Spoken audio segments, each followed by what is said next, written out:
In 187 BC, a group of 35 Roman soldiers marched into a temple dedicated to sleep, their sandals echoing off marble floors bathed in flickering torchlight. The air was thick with the scent of myrrh and pine resin, mingling with the soft hum of chanting priests. Each soldier's tunic brushed against rough stone as they moved through the cool, dim sanctuary. What if one of those soldiers whispered a secret to sleep itself? What dreams might he have shared in that sacred space? And what would happen if, just for tonight, you could hear his plea? If you're listening to this to fall asleep, that's exactly why I make these. Drop a comment and tell me where you are and what time it is. I read every single one. Dreams weave the fabric of our reality. Now, let us step into ancient Greece, where sleep reigns supreme.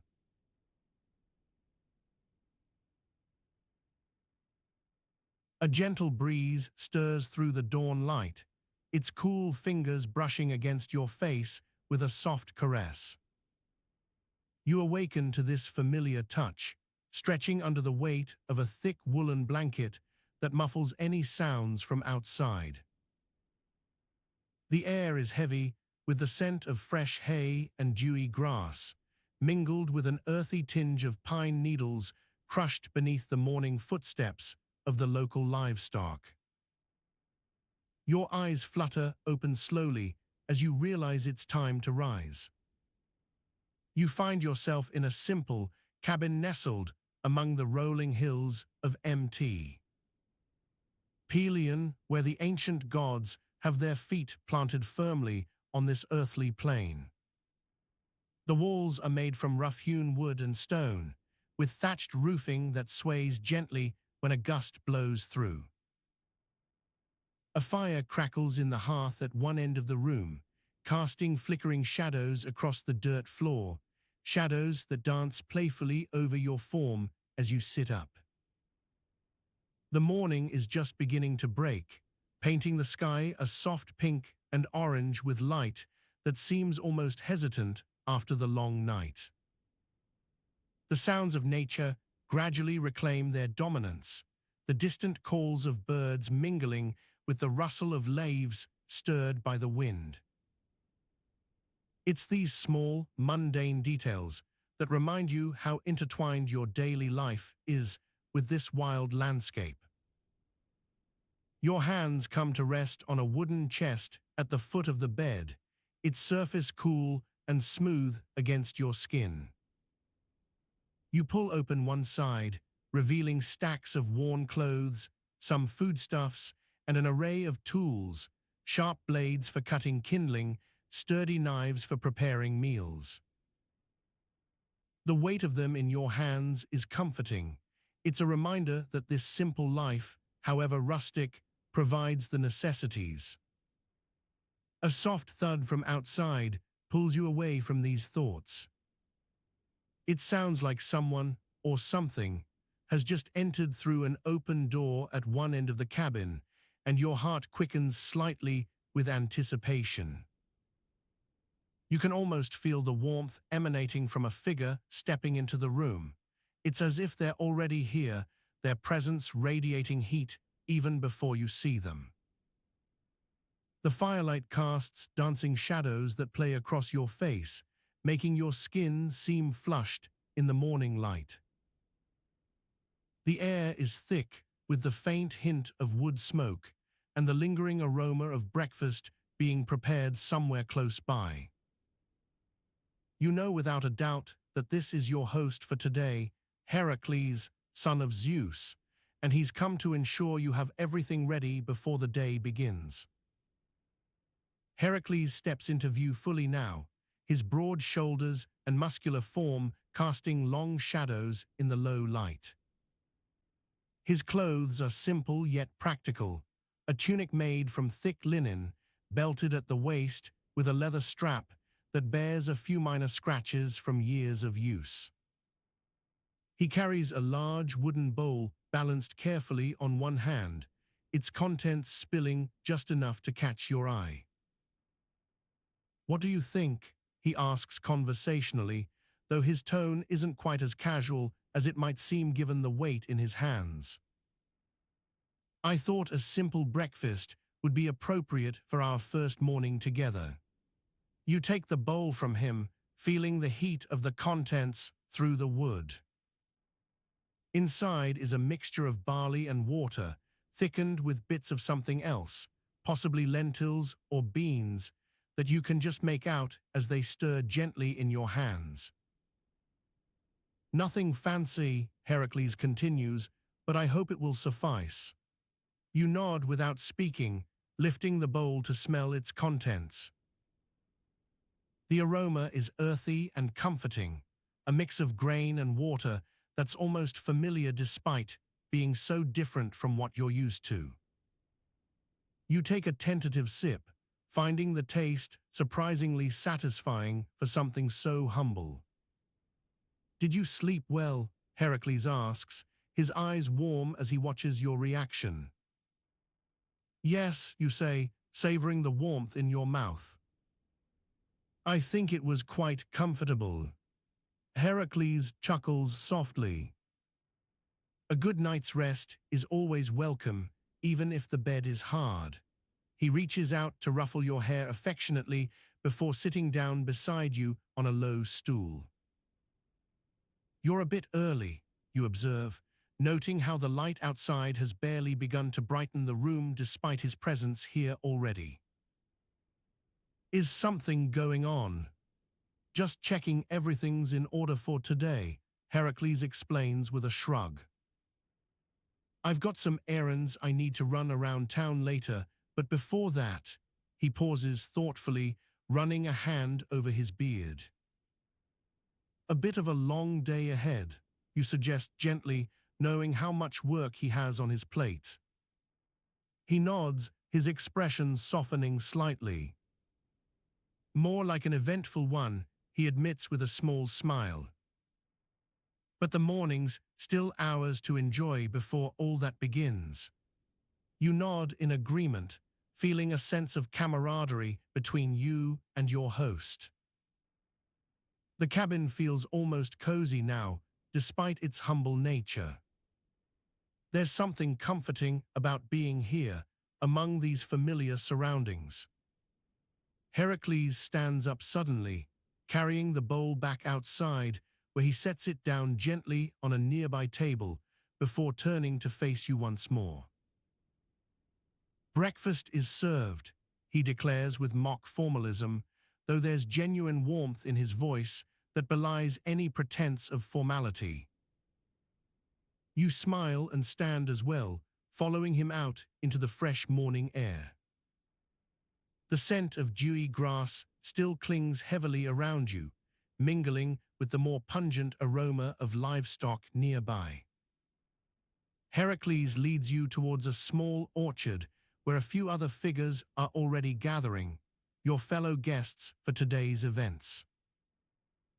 "Shall we?" he asks, gesturing towards the group that's beginning to form at one end of the cabin. Breakfast is about more than just food. It's about making connections and laying down those first warm memories. You nod in agreement, feeling a sense of anticipation mingling with familiarity as you step into the morning light alongside your host. The world around you seems paused for this moment, time slow enough to savor the simple joys before the day's events unfold. As Heracles takes his place beside you among the others, the weight of the bowl in your hands feels reassuringly solid and real, a reminder that even amidst the grander tales of gods and heroes, there are moments of normalcy to be cherished. Morning crept over Mount Pelion like a gentle thief, stealing away the night's shadows and revealing a landscape bathed in soft light. The bowl, now warm from the fading embers of last night's fire, clutched tightly by Heracles' large hand, seemed to hold more than just sustenance. It carried with it the promise of an extraordinary day, a day that would be woven into the tapestry of Greek legend and myth.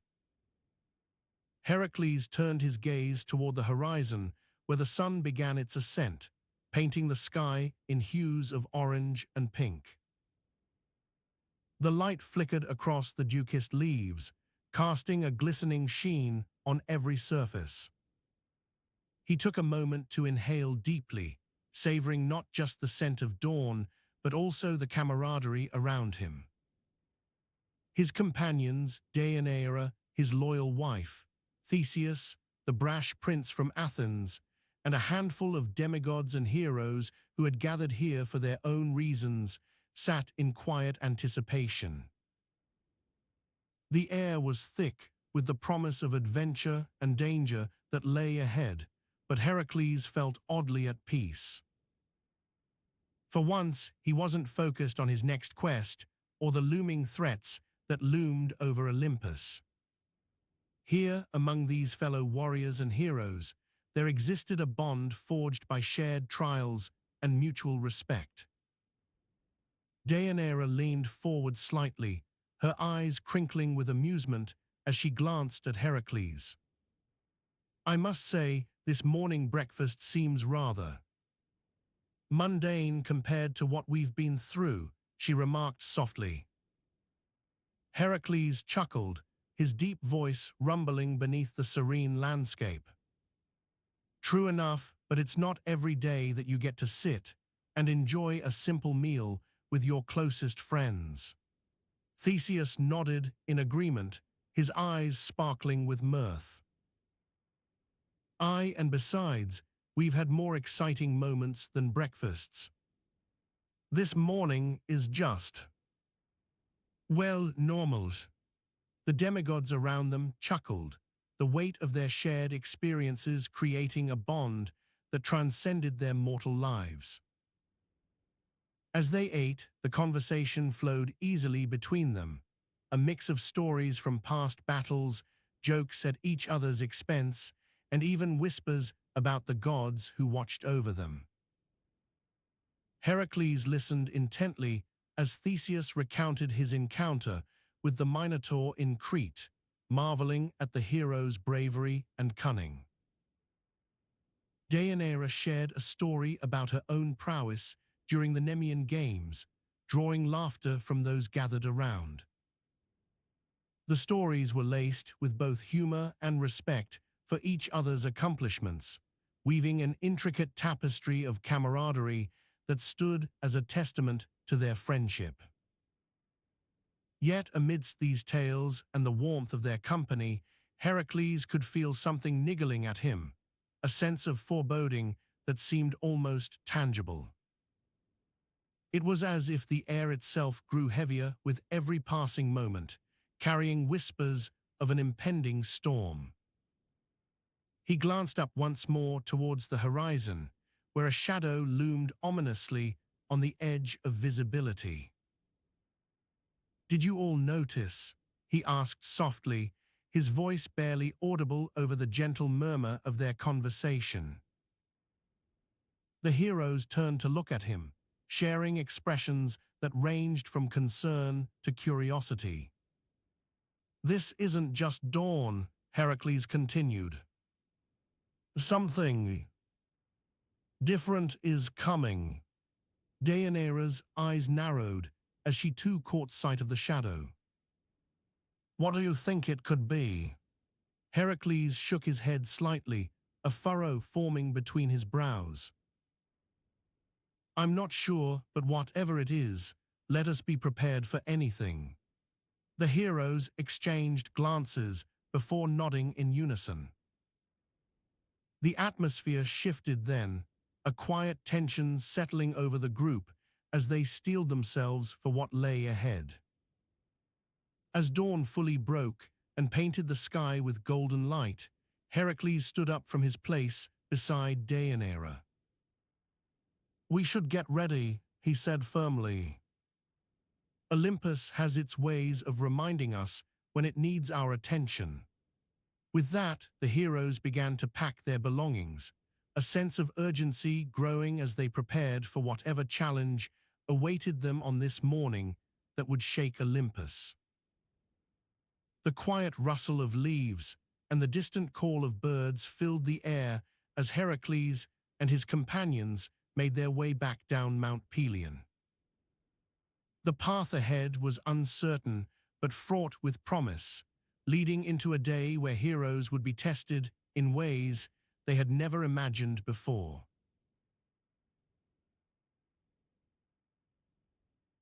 The warm scent of fresh bread wafted through the air like a soft whisper, mingling with the faint aroma of olive oil and herbs from the nearby kitchen. The sound of clay pots clinking softly could be heard as someone prepared evening's meal in the adjacent room. You were sitting by the hearth, your hands warming on the rough-hewn wooden chair, feeling the familiar creak under you. Outside, a gentle breeze carried with it the distant calls of crickets and the occasional bark from a watchdog nearby.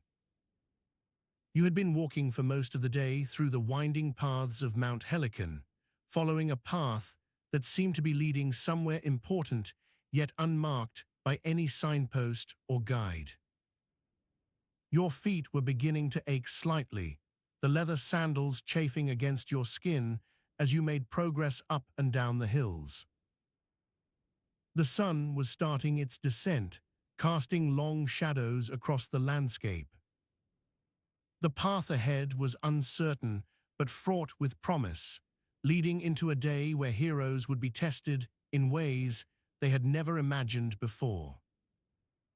As you sat by the hearth, the flame dancing warmly around your fingers, there were whispers of adventure and danger that echoed softly through your mind. You could almost see the faces of those who would soon face their trials: Achilles with his fierce determination, Odysseus with his cunning wit, these heroes whose names you had heard countless times. But as the day drew to a close, there was something pressing on your thoughts that felt like an unspoken weight. You had been told stories of Hesiod and his epic works, but today's encounter left a strange emptiness in your chest, a sense that perhaps not everything is as it seems. The oracle at Delphi, renowned for her wisdom, had fallen silent without any clear reason. It was unsettling to think about the implications. You let out a soft sigh, feeling the tension in your shoulders ease slightly as you leaned back into your chair. The warmth of the fire felt good against your skin, and you couldn't help but wonder what stories lay hidden within that silence. The sound of footsteps echoed through the house, drawing you from your reverie. A woman entered, her face illuminated by the flickering light. She carried a small bowl filled with steaming broth, its scent filling the air like a warm hug on a cold day. "Evening, traveler," she said softly, setting the bowl in front of you. "Thank you," you replied, lifting the bowl to your lips and sipping slowly. The warmth spread through your body, soothing the ache from walking all day. "What news do we have?" She leaned against a nearby table, her hands resting gently on it as she spoke. "The oracle at Delphi has not given any prophecies for several days now," she explained. "Her silence is unusual, but no cause for alarm yet."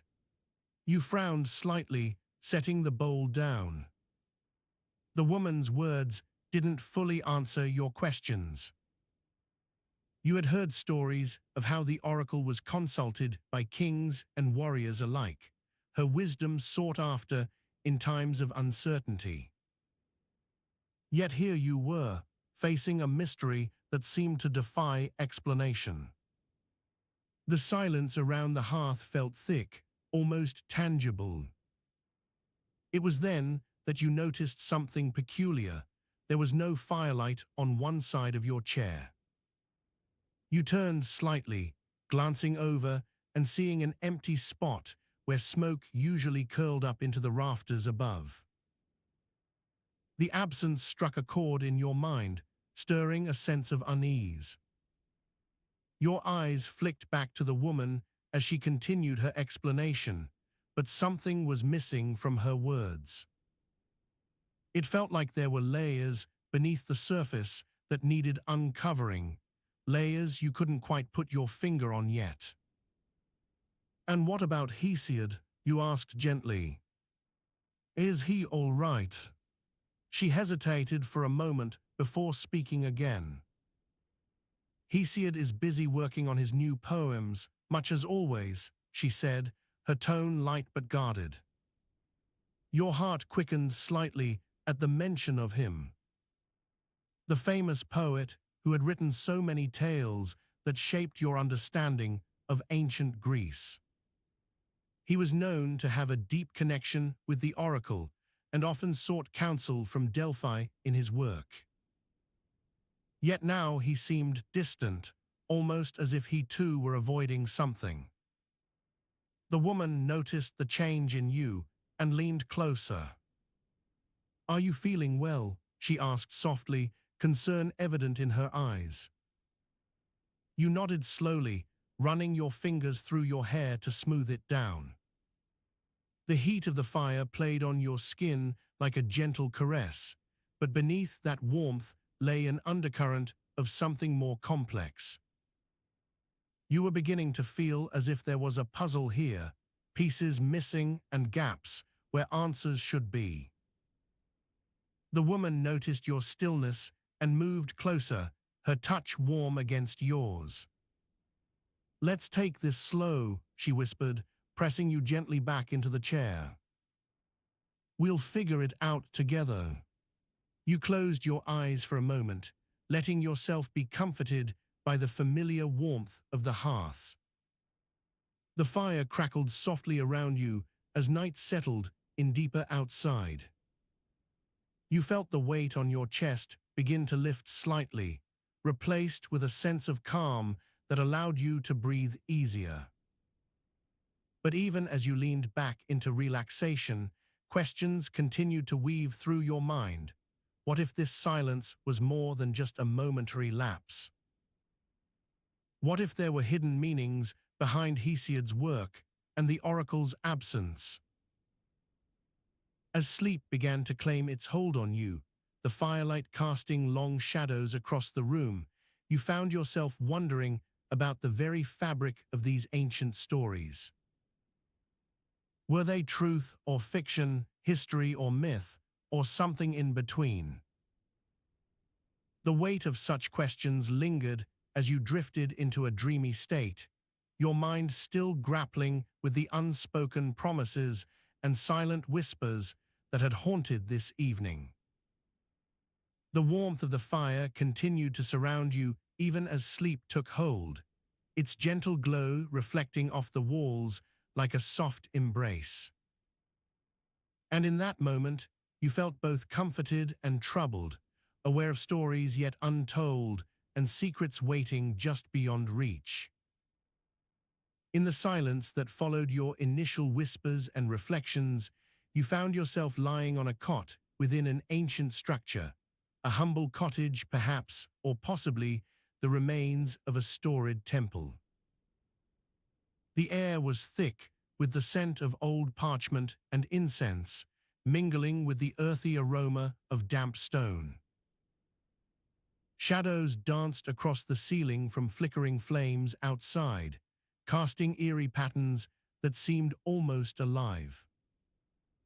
As sleep's embrace tightened its hold on you, memories began to surface, fragments of a narrative as delicate as the morning dew. You recalled Hesiod's verses, his epic works recounting tales of gods and heroes, creation and destruction. But there was something unsettling about them, an underlying tension that whispered in your ear. Why did this particular line from Theogony trouble you so deeply? For not even Zeus himself is free from fate's necessity. You had always admired Hesiod for his candid honesty, he dared to speak of the gods' fallibilities. But now it seemed almost dangerous, as if by acknowledging their vulnerability, one could unravel the very fabric of their power and control over mortals. A soft rustling drew your attention from the distant past into a more immediate present. The room's only occupant, aside from you, was an ancient figure sitting in a corner near a small table cluttered with scrolls and what appeared to be a crude writing implement. Its skin seemed almost paper-thin, translucent where light filtered through, revealing the bones beneath. This was no mere mortal, but an entity bound by legend, perhaps even one of those figures Hesiod spoke about. The figure approached you, its movements slow yet fluid, as if it existed beyond time's bounds. It spoke in a voice that echoed with the weight of countless ages. You seek to understand what lies between the lines, do you not? To unravel the mysteries that silence even the greatest of our kind. Intrigued and somewhat frightened, you nodded slightly.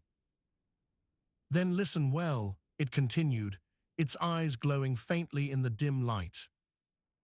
For I am one of those who have been silenced by choice or compulsion, and now wish to share my story with a willing ear. With that, the figure began to recount tales long lost to history, but vividly alive within its own memory banks. Each word painted pictures of ancient battles and cosmic struggles, revelations of divine secrets and mortal dreams. Yet amidst these stories, there was an underlying theme. Silence often served as both a weapon and a shield. The entity detailed how the gods had not always ruled with unchallenged authority. That rebellion against them was met not just with force, but also with cunning, by using silence to sow doubt or by remaining silent oneself until the right moment arrived. Hesiod, in his wisdom, had perhaps been too honest about Zeus's limitations, thus opening a door others feared might lead to chaos. As it spoke, you felt an odd sensation, a mixture of fear and fascination that made your heart race. You realized then that this was more than just a tale. It was a warning about the power of words, their ability to shape reality, even when spoken aloud or left unsaid. The entity concluded by offering you one final piece of wisdom. Silence can be as powerful as speech. It is not always what we say, but how and why that matters most. With those cryptic words hanging in the air between you, sleep finally claimed your mind once more, leaving behind only a lingering sense of unease and curiosity about the mysteries Hesiod's silence had hinted at. As dawn crept over the horizon, casting its light through narrow windows, you stirred from your slumber with newfound clarity, ready to face whatever challenges awaited in the waking world.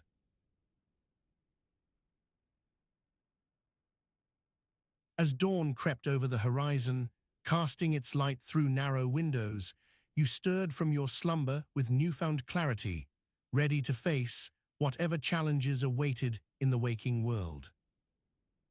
The air was heavy with the scent of freshly baked bread and sweet morning dew. From the kitchen came a warm, comforting smell, a mixture of cinnamon, nutmeg, and honey that seemed almost magical after such a long night. You stretched your arms above your head, feeling the fabric of your tunic stretch over bony shoulders.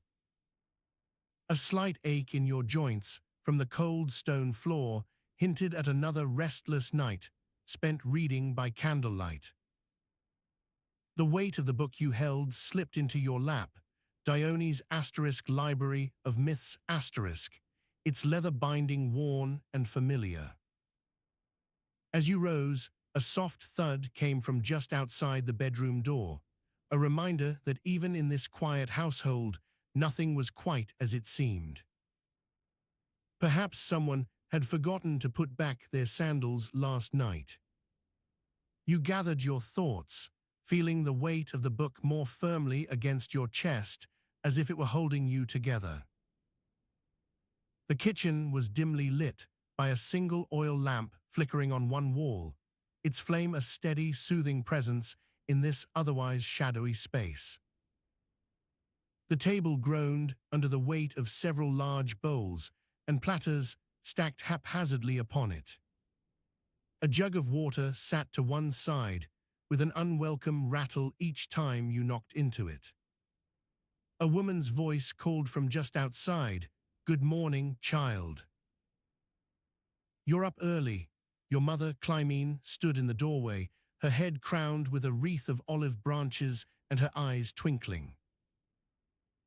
Her skin was smooth, yet marked by lines that spoke of countless mornings like this one. You smiled wearily and replied, "Morning, mother." She nodded towards the table. "I brought you some bread to eat on your way out. There's still time before lessons start." The smell of butter wafted up as she placed a slice between two pieces of warm bread. You took it with gratitude, but couldn't help noticing how her voice seemed slightly strained, a hint of worry in the corners of her eyes. You bit into the toast, savoring its rich flavor and the way the crust crunched satisfyingly under your teeth.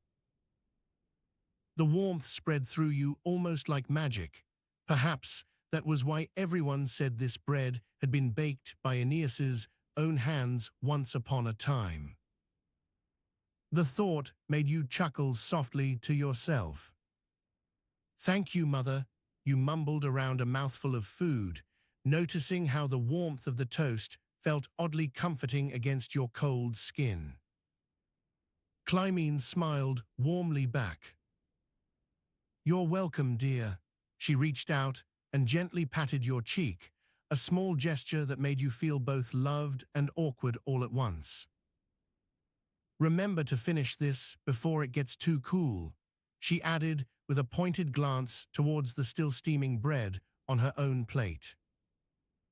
With another bite of toast, you turned away from her warmth to face the window where morning light was now spilling in through open shutters. The sky was painted a brilliant shade of pink and orange, colors that seemed almost magical after such an uneventful night. You squinted your eyes against the brightness, feeling the cool glass press into your forehead. The world outside was quiet, save for birds chirping happily from branches nearby. A gentle breeze carried in more hints of morning freshness, the kind that always felt like a new beginning. For just this moment, everything seemed possible. Anything could happen if you simply stepped out into it with wide-open eyes and ears ready to soak up the day. "Do you want me to come with you today?" Clymene asked softly after a few moments of silence. "It's not too far from home." You shook your head slowly, already feeling the pull towards the city walls where you would spend most of the morning listening to lectures and recitations. "No, thank you," you said evenly, pushing yourself up from the table. "I need to go alone this time." Clymene's smile faltered slightly, but she nodded understandingly anyway. "All right then. Just remember to stay close by." She handed you a small pouch containing some coins, likely payment for any necessary purchases or tips, and placed it firmly in your hand. You smiled back at her, feeling the weight of the coins as they settled into your palm, a reminder that even on this most ordinary morning, there was something important and worthwhile about going to lessons.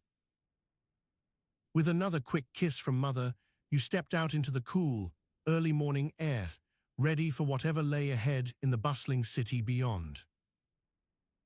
As you walked down the cobbled streets towards the agora, you noticed how familiar yet strange it all felt, a place where every building seemed both ancient and new at once. The buildings themselves were grand affairs, pillars carved with intricate designs lining their outer walls, marble statues of heroes and gods peeking out from niches above doorways. A group of young boys passed by ahead, laughing loudly as they chased each other towards the marketplace. Their carefree chatter was a stark contrast to your own more serious intentions for today's lessons, though you couldn't help but smile at their youthful energy. You turned onto another street and made your way closer to the temple where your first class awaited. The air here felt different too, not quite as bustling or noisy, instead holding an almost sacred stillness that seemed to draw in those seeking knowledge above all else. The sound of footsteps echoed softly around you, men and women alike hurrying along the paths toward their own pursuits. Some carried scrolls and books tucked safely under one arm. Others wore simple tunics like yours, ready for yet another day spent learning about the world outside these walls. As you reached the temple door, a young girl approached from behind, young enough to still be wearing her hair in braids instead of knots. She curtsied deeply with practiced grace and offered you a small basket filled with fresh flowers, violets by their sweet smell alone. "You must come see the statue of Hyacinth today," she said breathlessly, as if she couldn't wait for this information to get out any faster. "It's truly magnificent." You thanked her politely, but didn't stop long enough to examine the basket or question further about where exactly she meant you should go. Instead, you pushed open the heavy wooden door and stepped inside, finding yourself in a space both larger and more intimate than anything else in this city. The temple was dimly lit by flickering torches mounted along walls that seemed endless. Marble columns stood tall and proud, their surfaces smooth to touch. Atop one such column sat a statue of Hyacinth himself, a young man with tousled hair, his face serene despite the fact that he had died far too soon. You approached slowly, running your fingers over the cool stone, feeling its age in every curve and crevice. Beside him stood Apollo's own likeness, an imposing figure with a crown of laurels resting on his head. His gaze was steady, almost piercing, and yet there seemed to be something soft about it too, a hint that perhaps even gods could feel pain. Behind them both, the walls were covered in intricate carvings depicting scenes from their lives, moments of laughter and love, of sorrow and struggle. You found yourself captivated by these details. Each one seemed more vivid than the last, almost as if they might come alive at any moment to tell you something important about why exactly Hyacinth had been chosen for such honor. As you stood there in silence, taking it all in, a feeling began to settle over you, one that was both familiar yet oddly new. It felt like home somehow, a place where stories mattered more than anything else, where the past and present seemed intertwined so seamlessly that separating them became impossible. The weight of your book slipped slightly from one hand, as if drawn towards these stones, its leather binding whispering tales long forgotten in favor of ones you were only just beginning to understand. A small smile formed on your lips, a mixture of relief, perhaps even a bit of pride, that here, amidst all this beauty and history, there was still so much left for you yet discover. With one last look at the statue and Apollo's own likeness, you turned around slowly, feeling the weight of their gaze upon you as if they were watching your every step. As you did, a sense of purpose began to fill you, a determination that today would be different. This time, perhaps things might finally start making more sense.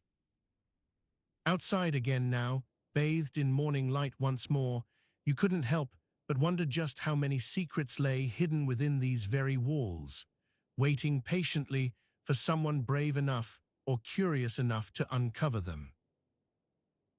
For even as the day stretched out before you like an endless tapestry of possibilities, one thing remained clear: there was always something new to learn. And with that thought in mind, you set off once more towards your lessons, with Hyacinth's statue still lingering at the back of your thoughts, a silent reminder of all that could yet be uncovered if only given half a chance.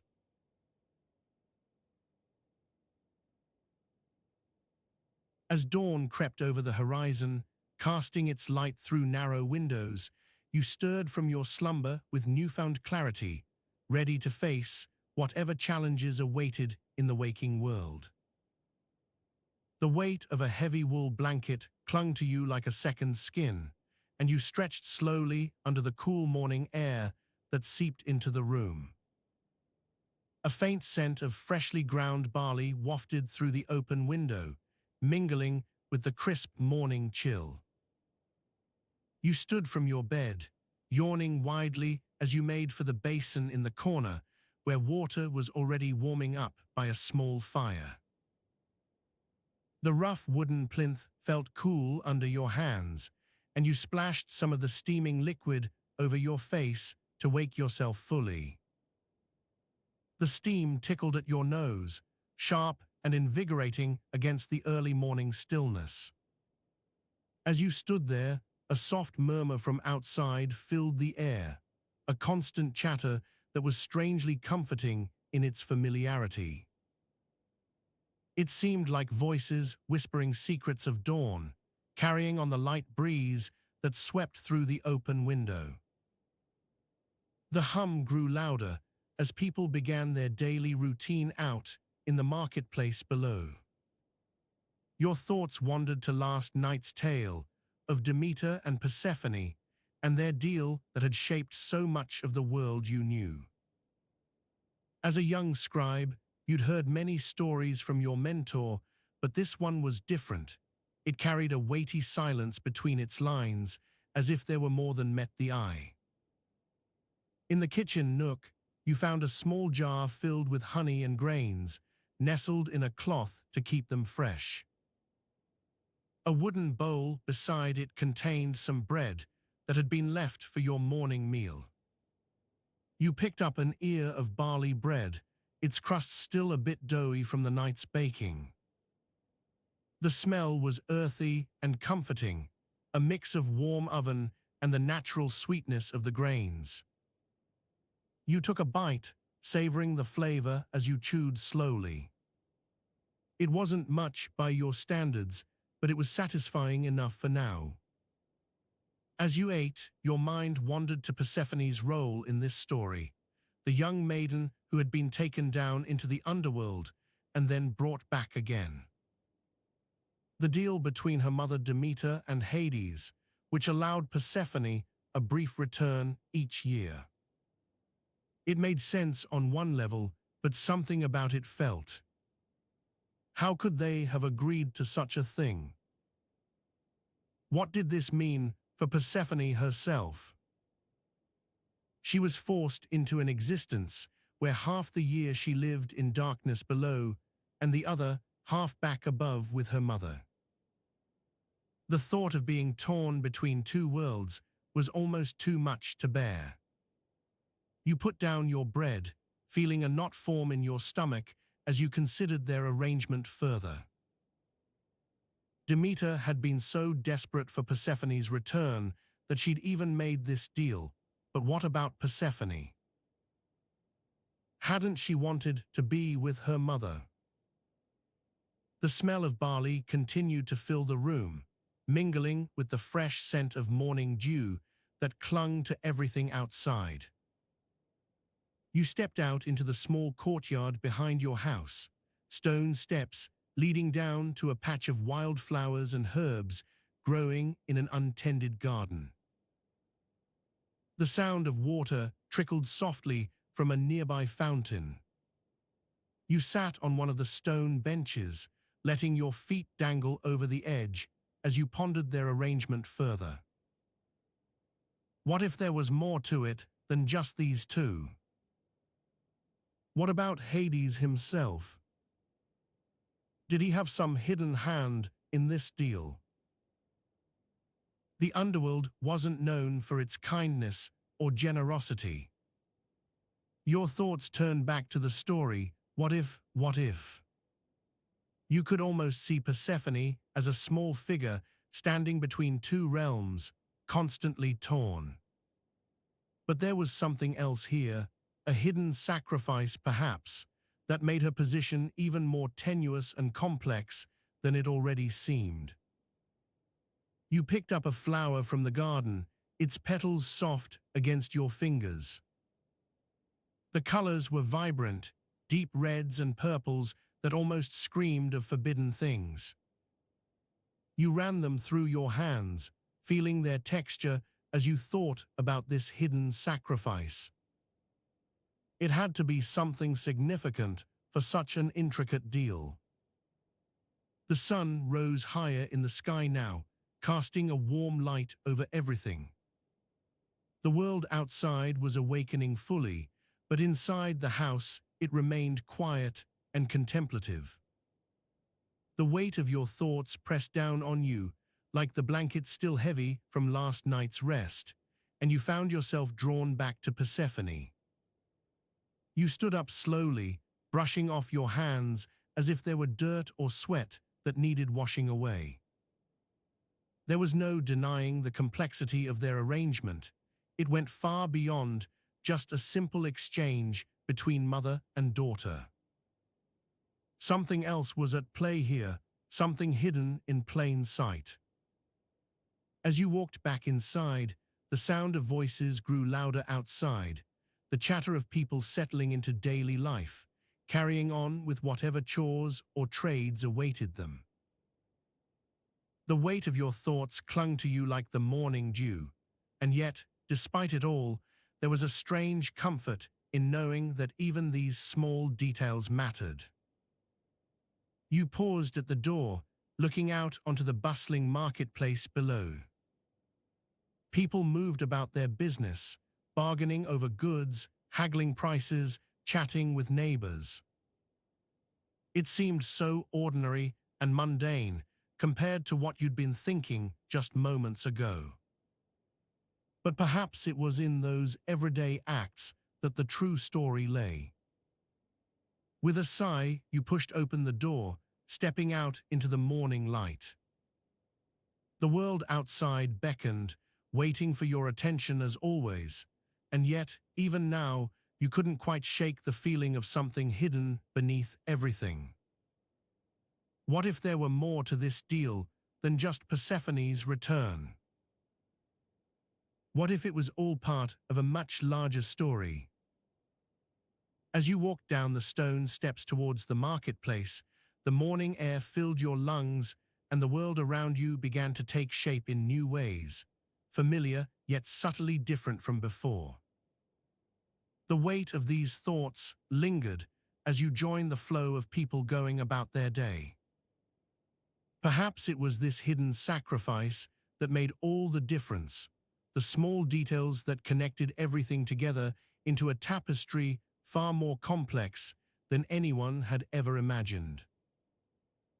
The weight of these thoughts lingered as you joined the flow of people going about their day.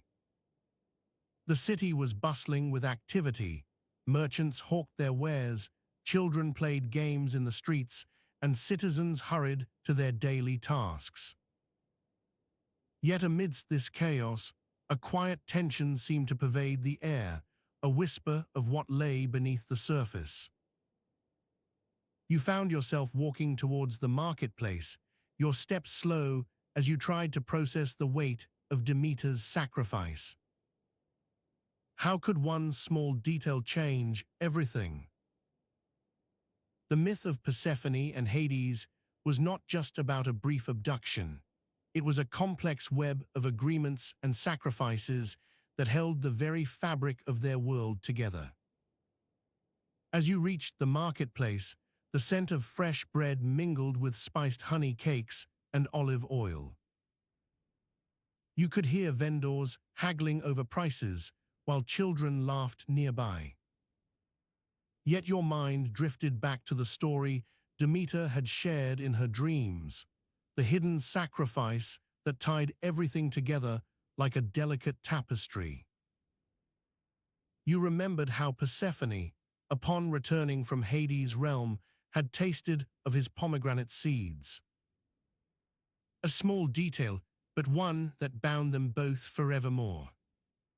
This act, though seemingly insignificant at the time, was the crux of their agreement, a shared sacrifice that maintained balance between two realms. The idea lingered in your thoughts as you wandered among the stalls. Each item sold seemed to represent a part of this intricate bargain, the grain that fed Demeter's people and sustained life on Earth, the fertility that Hades controlled, which brought both death and renewal. These were more than just concepts, they were tangible forces that shaped their world. You approached a stall selling pottery, its walls lined with jars and amphorae. One jar caught your eye, a simple clay pot decorated with intricate designs of wheat stalks intertwined with vines. It seemed almost lifelike, as if the very essence of Demeter's crops had been captured in this humble vessel. As you picked up the jar to examine it more closely, a sudden realization washed over you. The designs on the pot were not just decorative. They symbolized the balance between life and death that Hades and Persephone maintained through their deal. Each stalk of wheat represented growth and sustenance, while the vines seemed to twist around the base, representing the ever-present reminder of mortality. This simple object suddenly felt profoundly meaningful, a tangible link to a hidden sacrifice that held the world in harmony. You set down the jar gently and continued your walk, feeling both lighter and more burdened by this new understanding. As you left the marketplace behind, you found yourself walking along the riverside. The water flowed smoothly past, carrying away thoughts and cares with it. Here, amidst nature's peace, you took a deep breath and allowed the weight of these revelations to settle into your soul. The riverbank was lush with greenery. Wildflowers bloomed in colorful patches, their delicate petals swaying gently in the breeze. You sat down on an old stone bench, letting your feet dip slightly into the water's edge. The coolness refreshed you as it reminded you of Demeter's care for her plants and crops.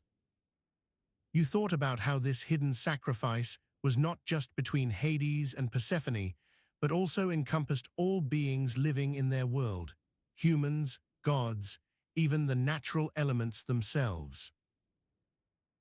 Each detail mattered, each act of balance or imbalance had consequences that rippled through time and space. As you sat there, lost in thought, a soft breeze carried a scent of lavender, a gift Demeter often bestowed upon her faithful followers as a symbol of hope during times of hardship. The fragrance filled your nostrils, grounding you once more to the present moment. You stood up slowly, feeling renewed by this contemplation. The weight of those thoughts no longer seemed so heavy.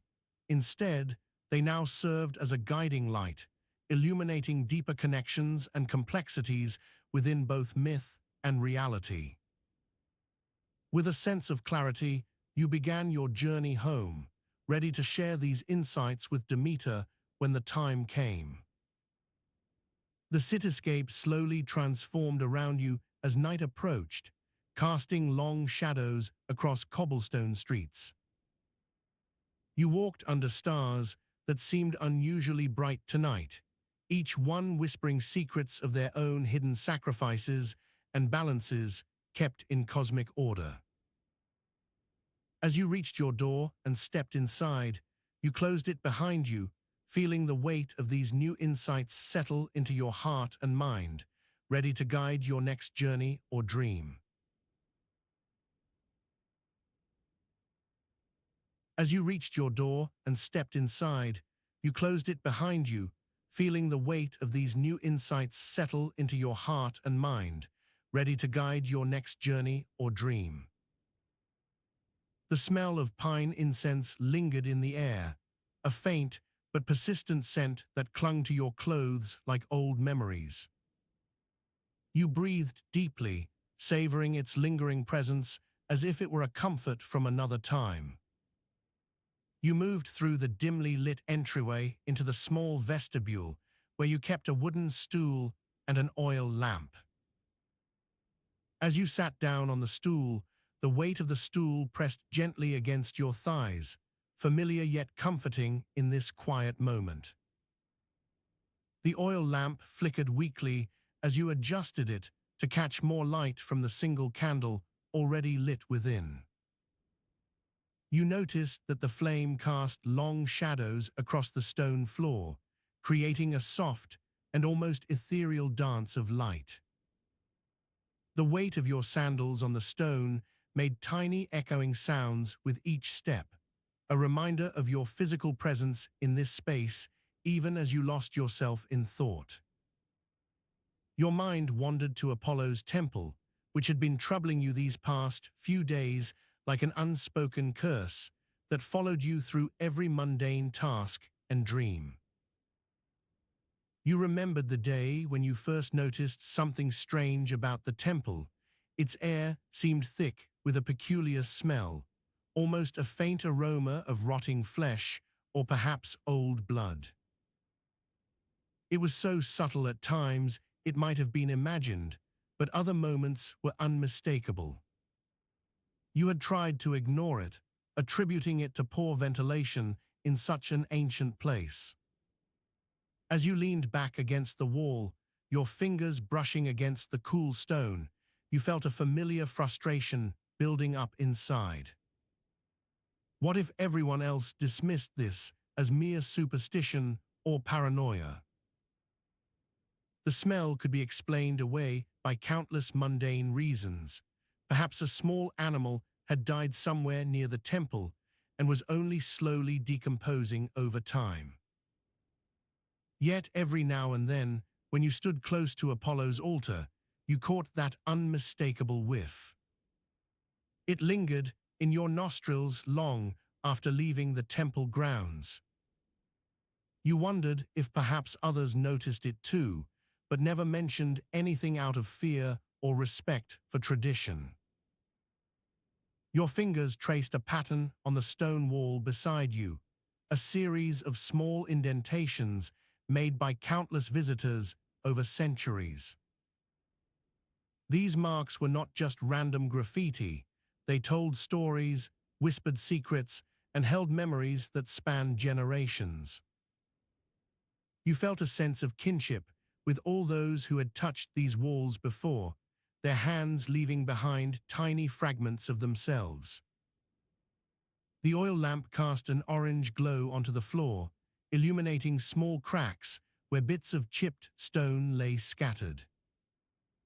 Each piece seemed to tell its own story, a chip from an altar that once bore offerings, a fragment from a statue's hand long since broken and lost. You picked up one such stone carefully, running your fingers over it as if you could still feel the warmth of those who had held it. Suddenly, you heard a soft creaking noise coming from behind a nearby archway. Startled, you glanced towards the source, but saw nothing out of the ordinary. The sound persisted though, growing louder and more distinct each moment.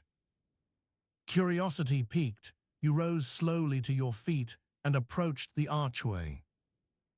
The weight of standing caused a slight adjustment in how the stool felt beneath you, It shifted slightly, making a quiet groan under its burden, as if complaining about being left behind. You pushed open the archway, stepping into the narrow passage that led deeper into the temple complex.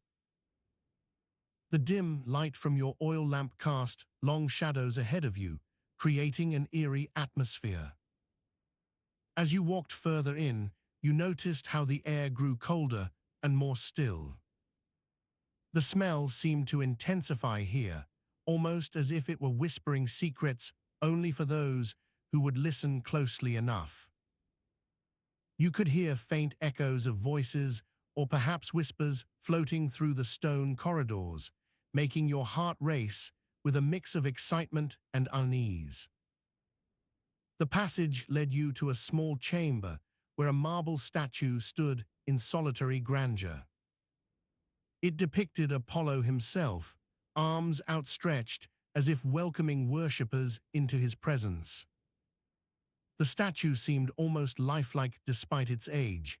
Its eyes were carved so realistically that they appeared to follow your every movement. You approached it slowly, hands hovering just above the cool stone surface. As you stood in front of the statue, you noticed something strange about its positioning, a small gap at the base where dirt and moss had accumulated over time.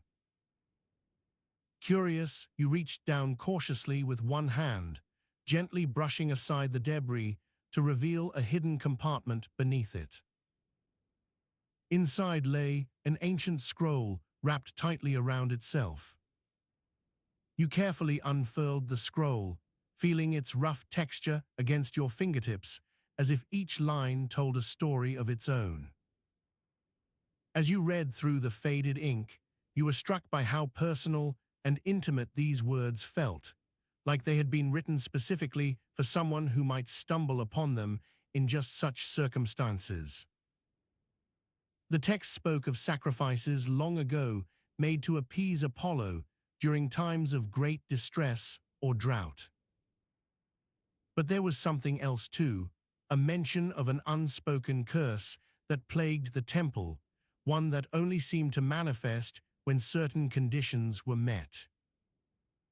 It described a mysterious substance used by ancient priests to ward off this curse, but warned against its misuse as it could bring more harm than good if not handled properly. You read on, absorbing every word like they held the key to unraveling this enigmatic mystery. The weight of the scroll felt heavy in your hands, almost tangible evidence of something far larger and more complex than you had initially imagined. As you continued reading, the air around you grew cooler still, a subtle reminder that what lay ahead might not be as simple or benign as it seemed. With renewed determination, you decided to take this knowledge with you into whatever dreams awaited tonight, carrying within your heart both the promise of understanding and the lingering curiosity about just how deep these ancient mysteries ran. As night fell and the cool air whispered through the trees, you found yourself drifting into a dream that was unlike any other. The landscape shifted. Instead of familiar fields or forests, you found yourself standing at the base of Apollo's temple on Delos. The towering columns rose majestically towards the moonlit sky, their shadows dancing across the stone floor as if alive. The air carried with it an eerie scent, a faint, almost undetectable aroma that clung to your nostrils like a ghostly whisper. It was familiar, yet foreign, haunting and alluring in its subtle way. The smell seemed to emanate from somewhere deep within the temple's chambers, drawing you towards its source. As you stepped inside, the air grew thick with an otherworldly chill. You could see that the interior was not lit by fire or oil lamps, but rather bathed in a faint, ethereal glow. The walls were adorned with intricate carvings of gods and heroes, their eyes seeming to follow your every move. You approached the heart of the temple, where you noticed an ancient statue of Apollo himself, his gaze piercing yet somehow gentle as he looked out into the distance. You could feel a strange connection forming between you and this god, a bond that transcended time and space. Suddenly, the air around the statue began to shimmer, and in a flash, it was no longer just stone, but alive with power. The statue's face twisted slightly, revealing an expression of pain or perhaps regret. From its mouth, a soft glow emerged, forming into words that you could hear clearly despite their otherworldly origin. "Seeker," the voice echoed through your mind, "you are not alone in this quest. There is more to Apollo than meets the eye. The temple holds secrets that have been guarded for millennia, and they threaten not just the god, but all of Greece." You felt a surge of both excitement and fear as you realized what was at stake. You understood now why the smell had drawn you here. Apollo's curse lay hidden within these very walls, an unspoken secret that could unravel the fabric of reality itself. Determined to uncover this mystery, you stepped closer to the statue, feeling its power reverberating through your body. As you reached out a hand towards it, the temple began to shake violently around you, and the ground beneath you started to crack open. A spiral staircase descended into darkness, beckoning you downwards into the heart of Apollo's domain. Descending the stairs was like falling through time itself. Each step brought you closer to the core of the temple, where the true power lay hidden. The air grew heavier with each descent, until it felt as though your very breath could no longer sustain you. At last, you reached a chamber bathed in an otherworldly light that seemed to pulse and shift. In the center of this chamber stood another statue, not unlike Apollo's but younger and more vibrant. It was Pan, god of wild places and shepherds, his form exuding both danger and allure. Around him were etchings depicting scenes of chaos and destruction, fires burning unchecked, rivers drying up, and crops withering away. Pan spoke then, his voice echoing through the chamber as if from 1,000 mouths at once. "Apollo's curse began long ago when our brother was deceived by his own hubris. He believed himself to be above all else, greater than nature itself, a fool's belief that led him down this path. You understood now. The temple held not just Apollo's power, but also the price of his overreach and fall from grace. His arrogance had unleashed an ancient curse upon Greece, one that only Pan could help lift if he was willing to share its burden." With renewed determination, you turned back towards the exit, Pan's words echoing in your mind as a guide. "To break this curse requires not just strength, but wisdom, wisdom gleaned from all corners of existence. Seek knowledge and understanding, for it is only through these that true change can come." As you ascended the stairs once more, carrying with you both the promise of what lay ahead and the heavy weight of Pan's warning, you knew your journey was far from over. The path forward would be fraught with challenges, but also boundless opportunities to unlock ancient secrets and perhaps even mend broken worlds.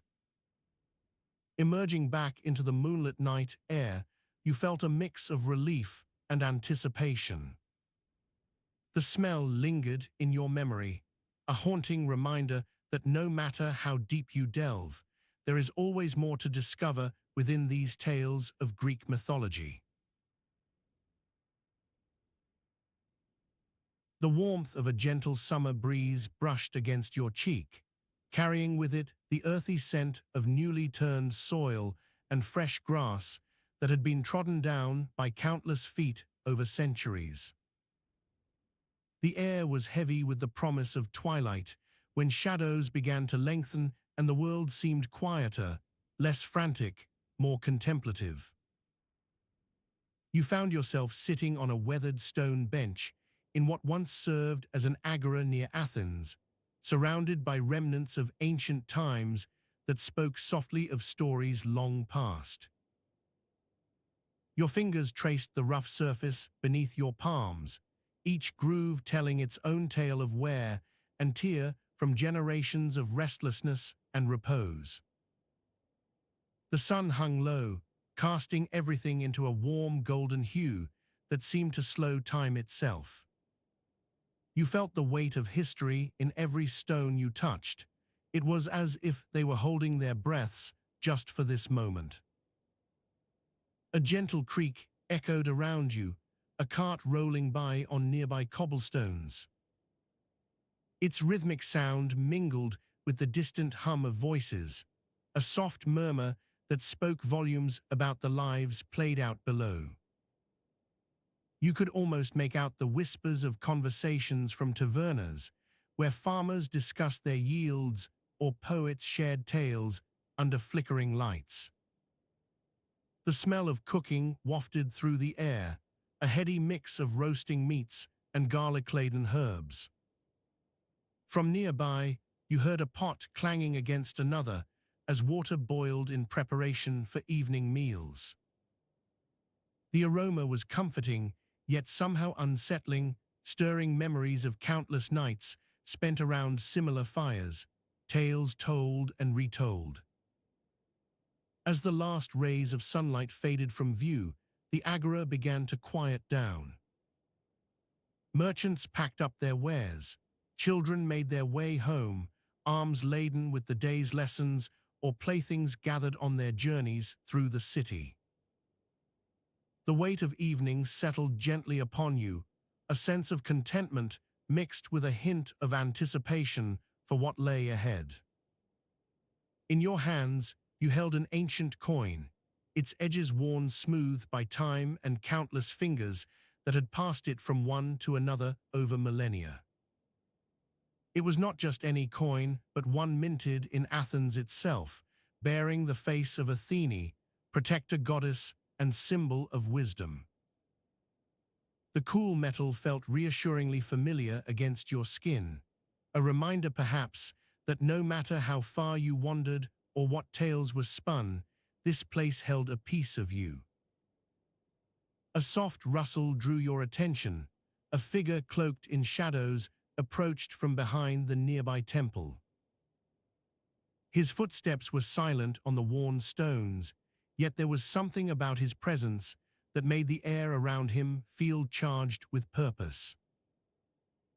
He paused beside you, and without speaking, offered another coin much like the one you held. Your eyes met his, an enigmatic gaze, deep-set in a face etched by countless years of contemplation or perhaps endless toil. The man's hands were gnarled from labor, but steady as he placed the coin into your palm. "For tonight," he whispered, before turning and disappearing back towards the temple. You examined the second coin curiously, identical, yet somehow subtly different in texture, like comparing two stones that once lay side by side long ago. With a nod to him, you returned his silent acknowledgement, grateful for this small moment of connection amidst the vast expanse of time. As night deepened around you, you found yourself lost in thought. What story did these coins tell? And what secrets might be hidden within their surfaces, waiting to be uncovered? You let out a soft sigh, feeling the cool evening breeze once more as it caressed your face. The agora was settling into its nightly repose. Merchants cleared away stalls, and patrons sought solace in homes or taverns for the night ahead. The weight of the coins in your hands pressed gently against each other, a silent reminder to ponder the mysteries that surrounded you, even as reality drifted away with the fading light. As dawn's first light crept across the waking city, Echo and her father, Hephaestus, stood on the highest peak overlooking their grand construction site, what would soon be known as the Gigantes. The air was crisp with anticipation. The faint hum of workers stirring from their slumber filled the morning silence. Hephaestus's mind raced with visions of colossal statues and towering pillars that could challenge even Olympus itself. He had spent countless nights in his forge, crafting each piece by hand, every detail meticulously planned to withstand the test of time. His hands moved almost mechanically now as he adjusted a mold, ensuring the perfect curve for one leg of Poseidon's new statue. Echo watched with awe, her eyes never leaving him. She traced his movements, feeling the strength in every gesture, the precision that could only come from years spent honing his craft. Her father spoke to her softly, but without looking away from his task. These gigantes will be more than just monuments, they are our legacy. The workers began their day with a chorus of songs and chants, carrying tools and supplies towards their designated posts. Each man was chosen for his skill or strength, Hephaestus's own laborers, seasoned veterans in the art of construction.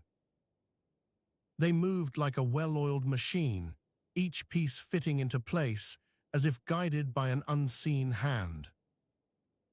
A young apprentice approached Echo with a question about one of the finer points of sculpture, and she smiled warmly before answering him, her voice clear and steady. "Remember always that every line tells a story," she instructed, pointing to a sketch she had drawn earlier in the night. The boy nodded eagerly, jotting down notes as if this lesson would stay with him forever. As they worked, Hephaestus shared stories of ancient myths, of giants born from the earth itself, their strength unmatched by any mortal man or god. These legends came to life around them. Each statue became a testament to these tales, its form embodying both power and purpose. Suddenly, a loud cry echoed across the site, a call for Hephaestus's attention. A worker had fallen through an unstable platform while securing a large stone block in place. Without hesitation, Echo sprang into action, her small stature belied by her quick thinking as she grabbed nearby tools to use as makeshift supports. She shouted instructions to other workers and maneuvered deftly between the pillars until Hephaestus arrived. "Be careful," he warned, his voice firm but gentle. "Safety first." Together, they managed to stabilize the area before any further accidents could occur. The incident was a stark reminder of why such care was necessary in their work, but also served as a testament to Echo's quick actions and Hephaestus's leadership. As dusk fell once more on that day, workers began to pack up for the night, calling out goodbyes and promises of returning at dawn. Hephaestus led them back through the unfinished structures, pointing out areas needing attention or new ideas emerging from the growing forms around them. Echo walked close by his side, feeling a sense of pride in what they had accomplished thus far. Underneath their feet, the earth hummed with life, dormant during daylight, but awakening now as night brought its own magic to the world. Stars twinkled overhead, adding light to the shadows that lingered even after sunset. In this quiet moment between day and night, Echo felt a connection to something vast and untouchable, a universe of stories waiting just beyond the edge of reality. Hephaestus stopped beside one particularly grand statue under construction, the Gigantes' centerpiece meant to honor Zeus himself. "Here," he said quietly, "we create not just from metal or stone, but from dreams." He placed a hand on its shoulder, and Echo did the same, feeling a shared weight between them as they gazed at their creation. The night air was cool against her skin. Stars seemed closer than ever before, their light reflecting off polished surfaces still under construction. For a moment, everything felt suspended in time, past and future blending together into an eternal present, where Echo and Hephaestus's efforts would stand the test of eternity. Echo awoke to find herself in an unfamiliar, yet unmistakably divine realm. The stars had faded from their previous brilliance as dawn's first light crept across the horizon, casting soft shadows through the still air. Hephaestus stood beside her, his tongs held aloft, ready for another moment of creation. Around them, the Gigantes, monstrous beings with towering limbs and thundering steps, were beginning to take form from the raw materials around them.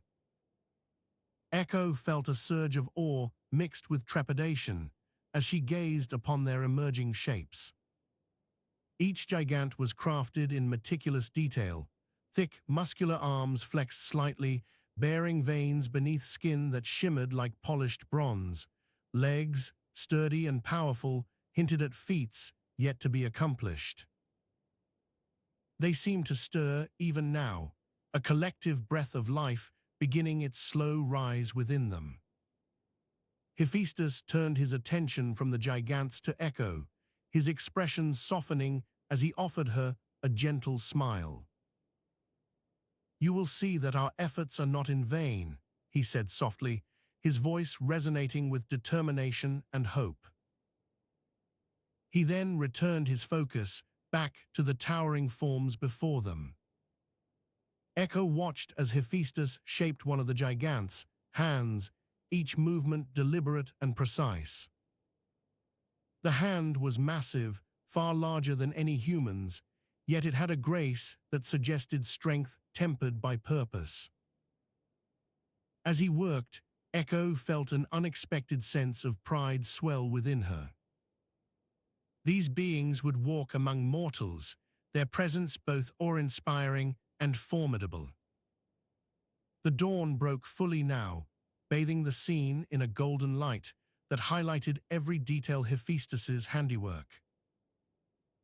The Gigantes continued to emerge, 4 in total, each one unique yet united by the strength of their creation.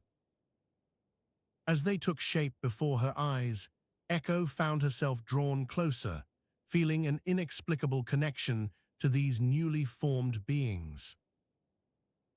One of them, a towering figure with a face partially obscured by shadow, caught her gaze and gave a deep, resonant rumble that seemed to echo through both earth and sky. The other 3 joined in, their voices forming a chorus of thunderous approval. Echo felt a shiver run down her spine, part fear, part exhilaration. Hephaestus nodded approvingly at his work before turning back to the remaining Gigantes.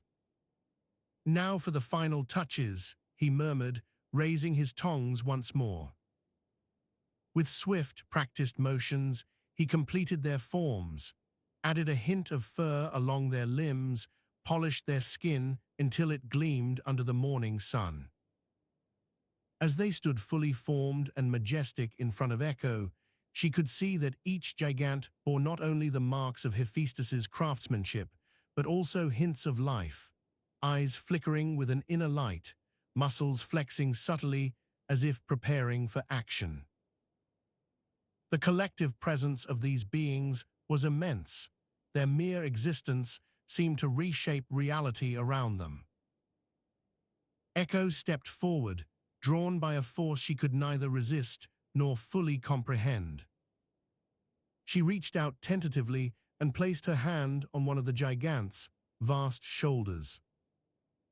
For an eternal moment that felt both fleeting and timeless, they stood together, a human and divine being united in purpose.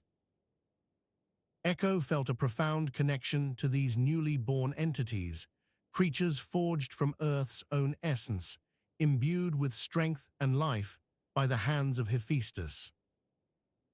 The morning sun continued its ascent, casting long shadows across the landscape as Hephaestus stepped back, satisfied. "They are complete," he stated simply, his voice filled with a mix of pride and exhaustion. He glanced at Echo briefly before turning to address their creations directly. "Arise, Gigantes, guardians of this world and champions for all that is good." The four beings stirred as if awakening from slumber, their eyes opening fully and locking onto Hephaestus's form with a mixture of reverence and wonder. A collective rumble echoed through the air, a sound both terrifying and thrilling as they acknowledged him in silent affirmation. Hephaestus nodded once more before turning to Echo, his expression one of genuine respect. "You have seen their creation," he said gently. "They are not just beings, they are protectors, guardians of this realm who will ensure its safety for all time." Echo felt a warmth spread through her as she looked upon the Gigantes once more. Though she knew they were creations born from divine hands, there was something deeply personal about these massive forms. She had witnessed their birth and felt part of it, a small but significant participant in history itself. As dawn fully settled into day, casting golden hues across the sky, Echo realized that her role here went beyond mere witness. She would be a part of this legacy, part of the tale woven from myth and reality. The Gigantes stood ready to face whatever challenges lay ahead, their presence resonating with an unyielding strength and purpose.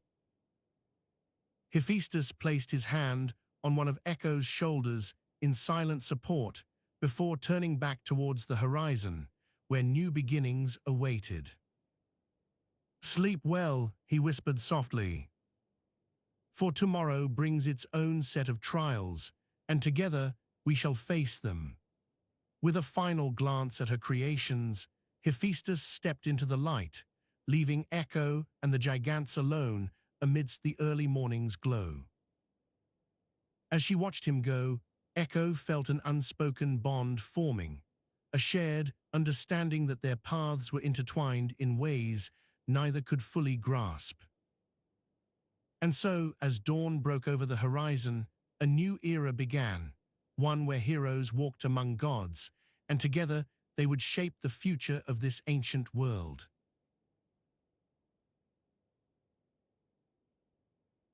The earth beneath your feet hummed softly with the rhythm of dawn, a low vibrato that seeped through the wooden floorboards into every nook and cranny of Theseus's house.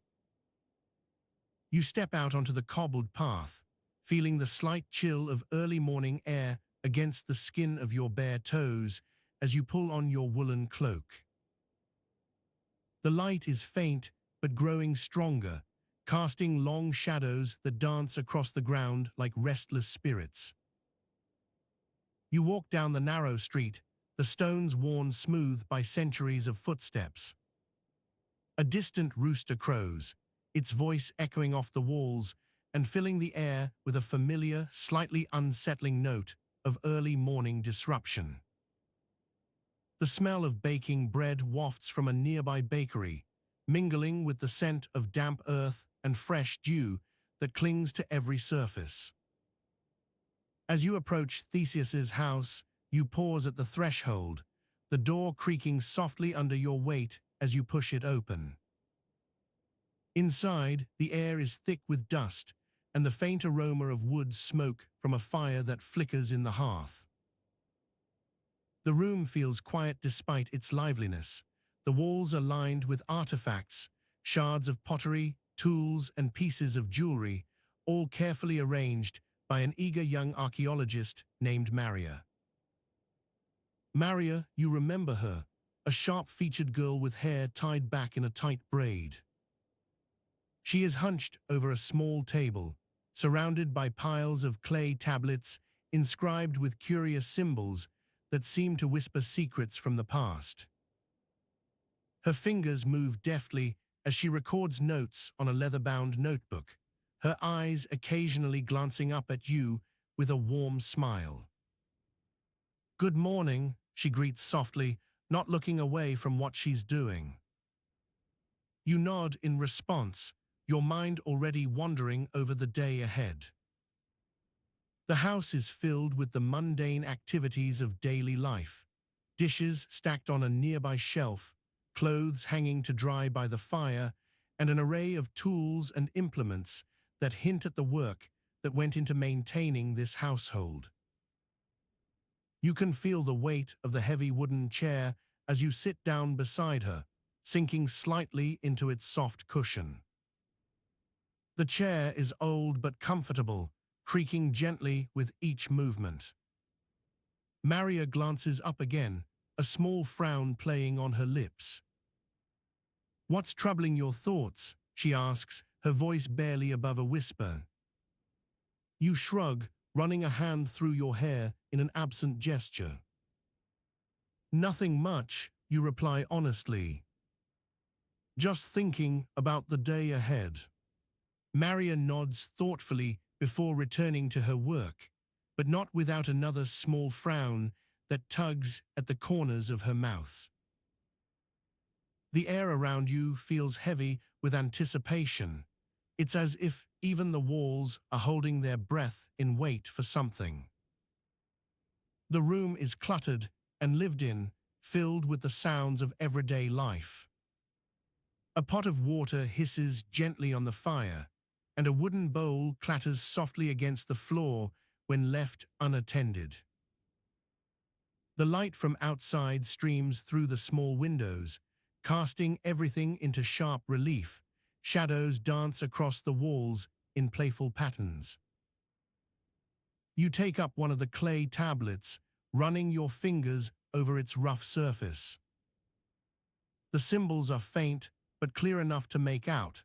They speak of a journey taken by Theseus long ago, his steps recorded in these very stones. You feel the weight of history pressing down on you as you examine each symbol, tracing them with your fingertips. "Tell me about it," Maria says, her voice soft yet insistent.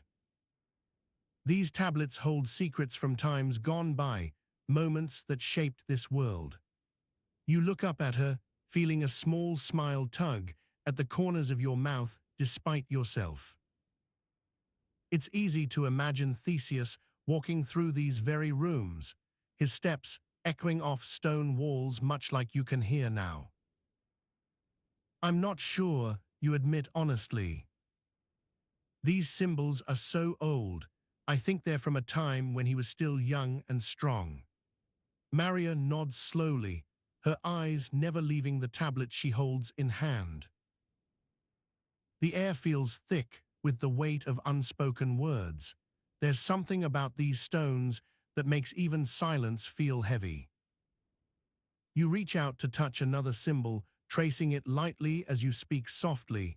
"He talked a lot about his father, Aegeus, how he would visit him at night and share stories. Maybe one day I'll find the tablets from those conversations." The weight of the tablet shifts slightly in your hand, drawing your attention back to Maria's work. She looks up again, her eyes locking onto yours for just a moment before she returns to her notes. "Every little detail matters," she says softly. "Even if it seems insignificant now, those small details can hold the key to unlocking entire histories." You nod slowly, feeling a sense of quiet respect growing in your chest. The air around you feels charged with possibility. There's something almost magical about being here, surrounded by these ancient secrets waiting to be uncovered. The warmth from the fire creeps up your legs as you sit deeper into the chair, the heat seeping through the fabric of your cloak, and warming your skin. Outside, the world begins to stir more fully. Birdsong fills the air with their melodious calls, and the distant hum of people waking starts to blend together in a symphony of early morning activity. You realize that you are getting comfortable here, almost too relaxed, as if this moment is somehow suspended from time's relentless march. The weight of the clay tablet shifts again, drawing your attention back to it. You run your fingers over each symbol once more, before carefully placing it on the table beside Maria. "Let's take a break," she suggests gently after a few moments. "We'll come back to this later." You nod in agreement and stand up slowly, stretching out your arms as if waking from a deep slumber. The chair creaks softly under you, protesting its own movement before settling once more into place. Maria gathers her things together, parchment scrolls, ink pots, a small bag of supplies, and starts to gather everything around the table. She glances up at you one last time, with that warm smile still playing on her lips. "Ready for your day?" she asks softly. You nod, feeling a sense of contentedness wash over you, as if being here has filled some part of you that was previously empty. The air outside seems to have grown warmer now, the light brightening and sharpening everything around you. With one last look at Theseus's house, its walls holding stories yet untold, you follow Maria out into the growing daylight. The cobbled path beneath your feet feels softer with each step, the morning chill fading as warmth begins to seep in from all sides. You can feel yourself waking fully now, ready for whatever comes next. The smell of baking bread grows stronger on the wind, mingling with the scent of dew-kissed earth and faint hints of wood smoke still clinging to every surface. A distant rooster crow calls again, its voice echoing off walls, as if welcoming you into this new day filled with possibilities and secrets waiting to be uncovered. And so, as dawn breaks over the horizon, a new era begins, one where heroes walked among gods, and together they would shape the future of this ancient world. The first rays of dawn painted a golden hue across the sprawling plains and towering mountains that loomed in the distance. The air was crisp, carrying with it the faint scent of dew-drenched earth and nascent life. A gentle breeze whispered through the trees, stirring the leaves into an ancient dance, as if they too were partaking in the awakening world. Inside Theseus' house, the light slowly seeped through the small windows, casting a warm glow on the stone walls adorned with intricate frescoes of mythological scenes. The house itself was a marvel, built from the finest marble and decorated with treasures from far-off lands, each one telling its own silent tale of the past. As dawn broke, the archaeologists gathered in the main hall, their faces illuminated by the soft light filtering through the heavy drapes. They had been working tirelessly for weeks, carefully excavating layer after layer to uncover the secrets hidden within these ancient walls. The excitement was palpable. They knew that what lay beneath could change history as they understood it. "All right, everyone, doctors." Elena Vardes, the lead archaeologist, called out, her voice steady and filled with a mix of anticipation and caution. "Let's take another look at this area." The team began their meticulous examination, brushing away the last remnants of dirt and dust that clung to the stones. As they worked, a sense of reverence hung in the air, each artifact telling stories from times long past. Suddenly, one of the junior archaeologists, Alexios, let out a low whistle as he uncovered something unusual buried beneath the floor tiles. He beckoned his colleagues over, and together they studied what lay before them, a small wooden box, intricately carved with symbols that seemed to shimmer in the early morning light. "Look at this," Alexios murmured, his voice barely above a whisper. "These markings, they're not from our time." The team gathered around him, their fingers tracing over the delicate engravings. They recognized some of them, symbols associated with ancient Greek deities and mythological creatures, but others were completely foreign. "Could it be, Doctor?" Vardis asked, her eyes wide with wonder. "Is this evidence of contact between our world and other realms?" The question hung in the air as they continued to examine the box. Inside, they found a series of scrolls, each tied neatly with faded threads. As they unrolled them one by one, the words on the parchment began to take shape, a language unlike any they had encountered before. "This is incredible, Doctor." Vardis breathed, her voice filled with awe and excitement. "These writings, they're from Theseus himself. Or perhaps someone claiming to be him." The team delved deeper into their translations, piecing together fragments of a story that seemed to span across dimensions. They spoke of heroes, gods, and creatures, both familiar and foreign, a world where the boundaries between reality and myth blurred. As they worked through the night by the light of oil lamps, the air thick with tension, another discovery was made: hidden compartments within the walls themselves.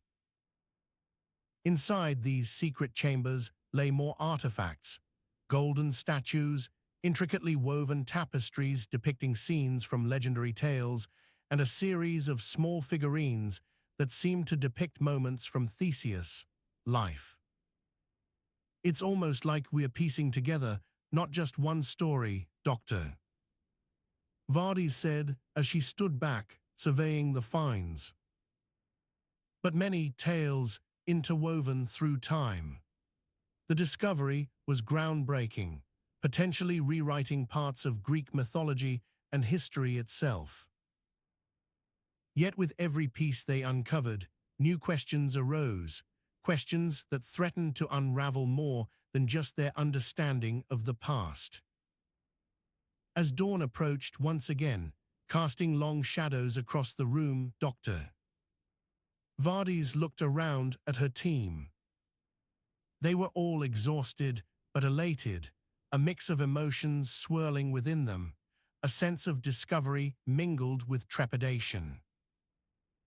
"We've only scratched the surface," she said softly, addressing the group as if speaking to an ancient audience. "There's so much more to uncover and understand." The dawn that broke over Theseus' house brought not just light, but a new chapter in their quest for knowledge, a journey into realms both familiar and unknown, where heroes walked among gods and secrets lay waiting to be uncovered. And as the archaeologists prepared to continue their work, they knew that this was only the beginning of what promised to be one of the most extraordinary discoveries in human history. The Earth's breath was a cool, damp whisper against your skin, like the softest silk caress as you lay on your back in the shade of an olive tree. The scent of wild thyme and clover filled your nostrils, mingling with the distant tang of salt from the sea that whispered through the breeze. You stretched out lazily, feeling a warm blanket draped over your legs, a woven fabric that had seen better days but still offered comfort against the earth's cool embrace. You closed your eyes for a moment, letting go of the day's toil and worries. The olive tree cast deep shadows across you, dancing with the leaves as they swayed gently in the wind. A small bird chirped its song from somewhere nearby, the melody soft yet persistent, like a distant memory stirring within you. As your eyelids fluttered back open, your gaze fell on a clay pot filled to the brim with what looked suspiciously like honeycomb, now hardened and crumbly. The sun's rays had transformed it into something almost unrecognizable, but its golden hue still spoke of sweetness that was long past its prime. You picked up the heavy weight of the pot in your hands, feeling the rough texture of its surface against yours. It seemed to weigh more than you remembered it should. Perhaps the honeycomb inside had absorbed some of its own history and heft. You turned the pot over gently, watching as a few crumbs slipped through your fingers like tiny grains of sand. The sound echoed softly in the silence around you, a gentle rustle that spoke of something long dead but never fully gone. The air was filled with the soft hum of bees, their wings beating against each other like small drums, even though they were far from reach now. Their presence added to the feeling of a world just beyond your vision, one that had once thrived and now lay still. You set down the pot carefully, its weight a reminder of how much life could be packed into such simple things. You turned away and began to make your way through the ruins, each step crunching underfoot as you navigated what was left of the ancient city. The ground was uneven, covered in layers of dust and debris that whispered secrets of old. The archaeologists had already been here, their tools digging into the earth with a systematic fervor.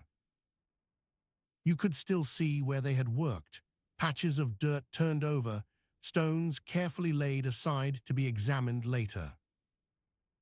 A wooden trowel lay, abandoned on the ground near your feet, its handle worn smooth by constant use.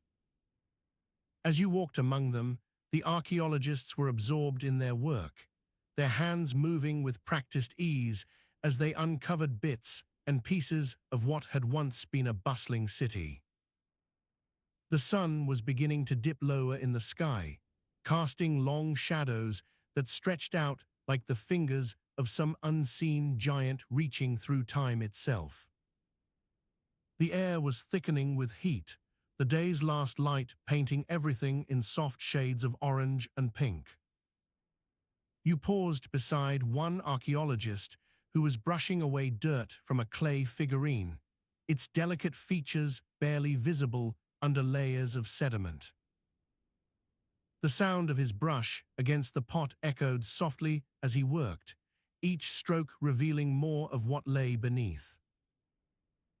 "Good day's work," you commented to him, your voice soft in the fading light. He glanced up at you with a smile that was both tired and grateful, nodding slightly. "Indeed it is," he replied before returning his attention to the figurine. You wandered on, taking in the surroundings as if they were an old friend. The ruins seemed to breathe around you. Every stone had its story, every crack a whisper of what once was. You came across a section where a wall had collapsed, leaving jagged edges that hinted at how much force it must have taken for such destruction.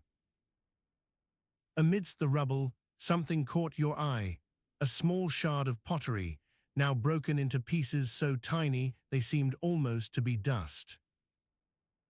Your fingers found one piece and examined its smooth surface, tracing the lines with care as if trying to understand a map etched in clay. It was part of a larger vessel that had been shattered long ago, perhaps by an earthquake or war. The weight of this pottery shard felt like a physical reminder of how much could be lost and yet still remembered. You pocketed it carefully, intending to hand it over later when the archaeologists would resume their work with more tools than just your bare hands. As you moved on, the shadows grew longer, wrapping around you like a blanket. The light was soft now, casting everything in warm hues that seemed almost too good to be true. You felt a sense of peace settling over you, a rare moment when history and present intertwined without any harsh edges or boundaries. The sound of your own breathing began to dominate the quiet landscape, each inhale pulling you deeper into the present, as if time itself was stretching out before you in slow motion. The weight of what had been discovered so far settled heavily on your thoughts. These ruins held stories untold and secrets that only careful digging could reveal. You found a small patch of shade behind an ancient column, its surface weathered but still sturdy enough to provide relief from the heat. You sat down carefully, feeling the cool stone beneath you as if it was offering comfort in exchange for your weary body. The air around you seemed lighter now, almost like a sigh released after holding too much tension. The archaeologists were preparing their tools and discussing plans as they gathered together. Their voices carried over to where you sat, muffled but still distinct, discussions of dates, measurements, and the careful handling of artifacts. They spoke with an air of purpose that made even the most mundane tasks seem important. "Is everything ready?" one asked another in a tone filled with both anticipation and caution. "Yes," came the reply, "we're just waiting for the sun to set properly before we begin." You watched them as they prepared their equipment, each piece placed carefully into its designated spot. The light was fading now, turning the ruins from warm ochre tones to cool grays and blues. Shadows danced across everything like playful children, teasing your eyes with promises of what might be seen if only you could see further. As the last rays disappeared behind the horizon, a chill began to creep into the air, a reminder that night was approaching even as day had barely drawn its curtain fully back. The archaeologists finished their preparations and stood up, stretching slightly before beginning to walk toward where they would resume work tomorrow. You followed them silently for a moment longer, feeling a strange mix of excitement and exhaustion wash over you. These ruins held more than just historical significance. They spoke volumes about the lives that had been lived here long ago. Every stone, every piece of pottery told stories waiting to be uncovered, secrets that lay buried beneath layers of dust. You turned away from them as they disappeared back into the heart of the site and found a small patch where you could rest your head against an ancient pillar. The coolness seeped through even here, offering a temporary reprieve from the heat of the day. You leaned in closer, feeling its support cradle you like an old friend. As you rested there, the weight of what had been discovered settled on you, a heavy blanket that wrapped around your shoulders and pulled you deeper into restful dreams. The ruins seemed to lull you with their silent whispers, each stone a testament to lives long past, but still present in some way through these very walls. You closed your eyes, letting go completely as the earth's cool embrace drew you closer. Your last thoughts were of those who had once walked these same stones, living and breathing just like you, and perhaps even dreaming beneath this very spot centuries ago. And with that, the world around you faded into a gentle haze, the warmth of the day slowly giving way to the tranquility of night. You lay there in silence, your mind empty yet content, as if ready for sleep itself to carry away any lingering thoughts or worries. As darkness closed in fully and the ruins settled under its quiet blanket, you felt a sense of peace that came only from truly being present, the weight of history heavy but also comforting in its presence. And so, with nothing more than your own breath echoing softly against the stone walls around you, you drifted off into slumber, dreaming perhaps of what lies hidden just beyond reach.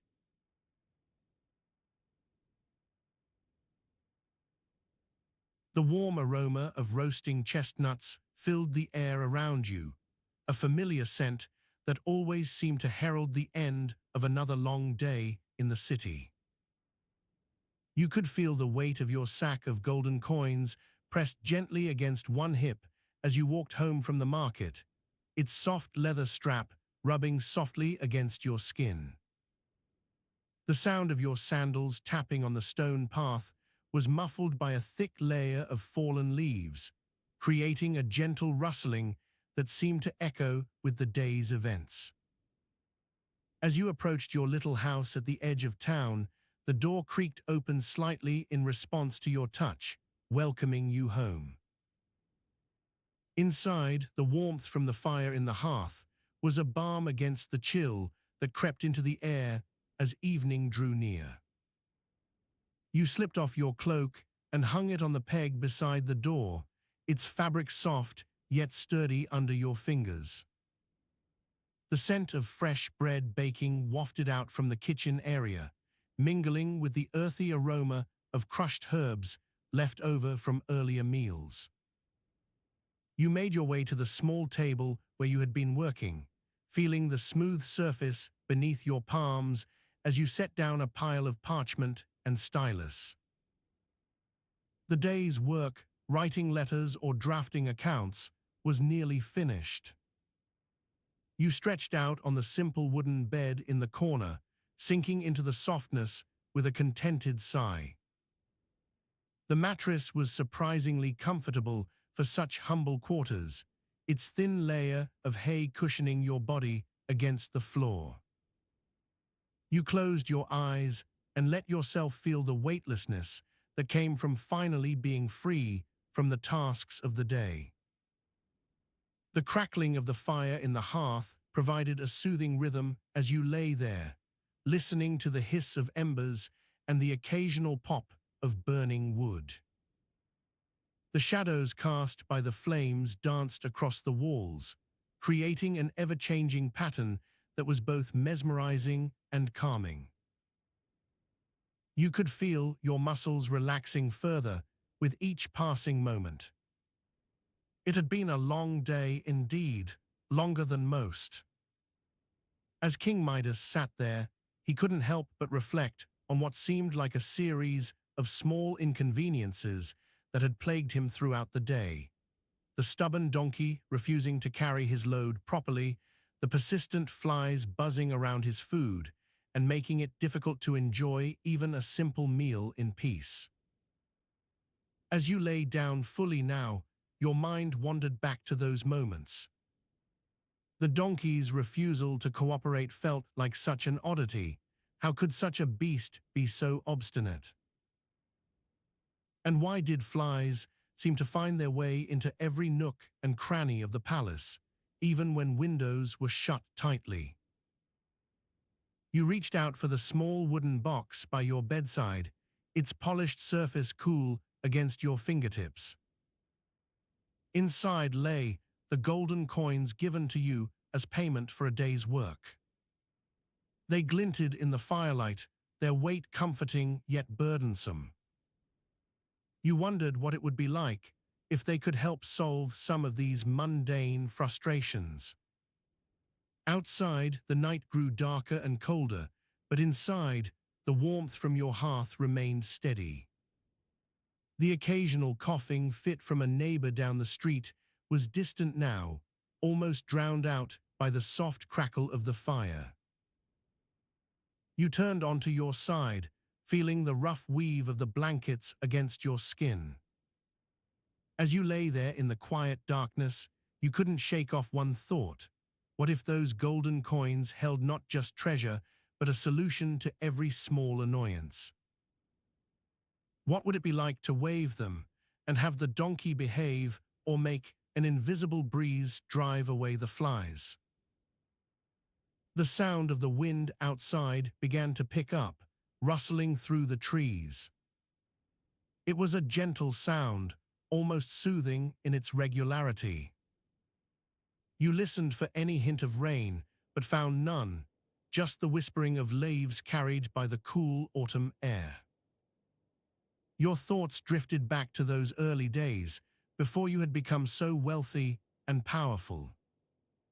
The simplicity of life then felt like another world away now, yet it wasn't that long ago.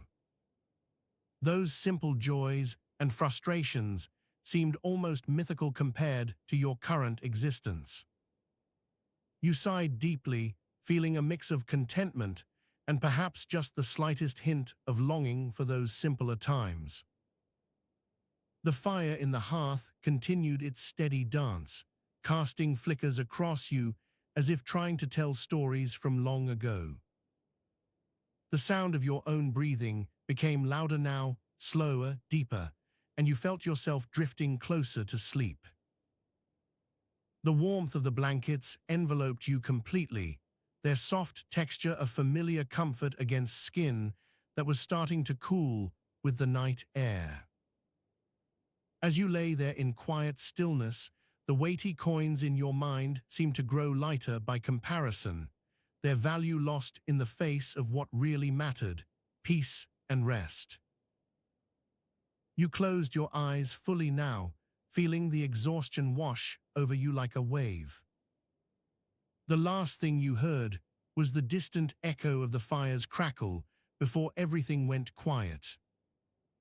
And as you drifted off into sleep, the weight of the golden coins seemed to lift from your mind entirely, replaced by dreams that were much simpler and far more peaceful. The warmth of the evening sun tingles against your skin, a gentle reminder that day's work has begun to wind down. You pull back the thick woolen blanket from your bed and stretch out, feeling its softness as you lie down. The room is cool compared to outside, but still holds an autumnal chill. Your fingers run along the rough texture of the wooden headboard, a relic from another era. It's not much past midday, yet the air here in this ancient chamber feels oddly late. You place your hands beneath the thick pillow and pull it up against your neck, closing your eyes for just a moment before you begin to undress. The weight of each garment as they are removed, first tunic, then cloak, falls gently on the floor like leaves falling from an autumn tree. You step out of them and slip into a simple linen shift that hangs loosely over your body. The scent of wood smoke and damp earth wafts through the air, mingling with hints of herbs drying nearby. The smell is soothing, evoking memories of kitchens past where such scents were common in daily life. Your feet find their way to the thick carpet laid out before you, its wool soft underfoot, as if it had been hand-knotted by ancient hands. A small fire crackles softly from a hearth not far away, casting dancing shadows and warm light across your face. The flame's flicker is steady, like a slow heartbeat of comfort. It warms the space enough to make you feel almost cozy despite the chill in the air. You reach out for it, feeling its heat on your skin as if it were an old friend. You turn to look around the room once more before settling down fully. The walls are lined with wooden chests and shelves filled with jars of ointments, pottery fragments waiting to be cleaned, and various tools used in daily life and work. A woven rug covers a large portion of the floor near you. Its patterns seem almost alive as they catch and reflect the flickering light from the hearth. You take your time, allowing each movement to sink into your body, stretching your legs out, curling under them slightly, feeling the weight of the world lift off. Your eyes slowly adjust to the dimmer light, finding small objects that had been overlooked. A polished gemstone nestled in one of the jars on a shelf, a single coin pressed between two pages of what might once have been an important document. You settle into your pillows and blankets, feeling their warmth wrap around you like an old friend. The stillness is palpable. Everything seems to hold its breath with you.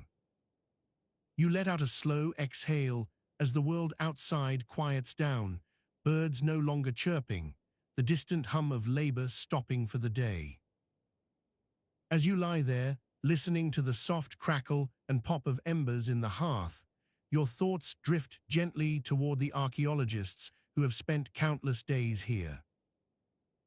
They've uncovered treasures and secrets hidden by time, but now it seems they will rest as well. Their work has led them to a place where history whispers its stories through the very air. And yet there is one name that none dare speak aloud after the third day, Kronos. It's said his name brings bad luck, echoes too loudly in the halls of time itself. The archaeologists have found evidence enough. They know what lies beneath their feet promises to be extraordinary indeed. But even as you feel a small shiver run down your spine, knowing this story is far from over, you can't help but wonder about the man himself.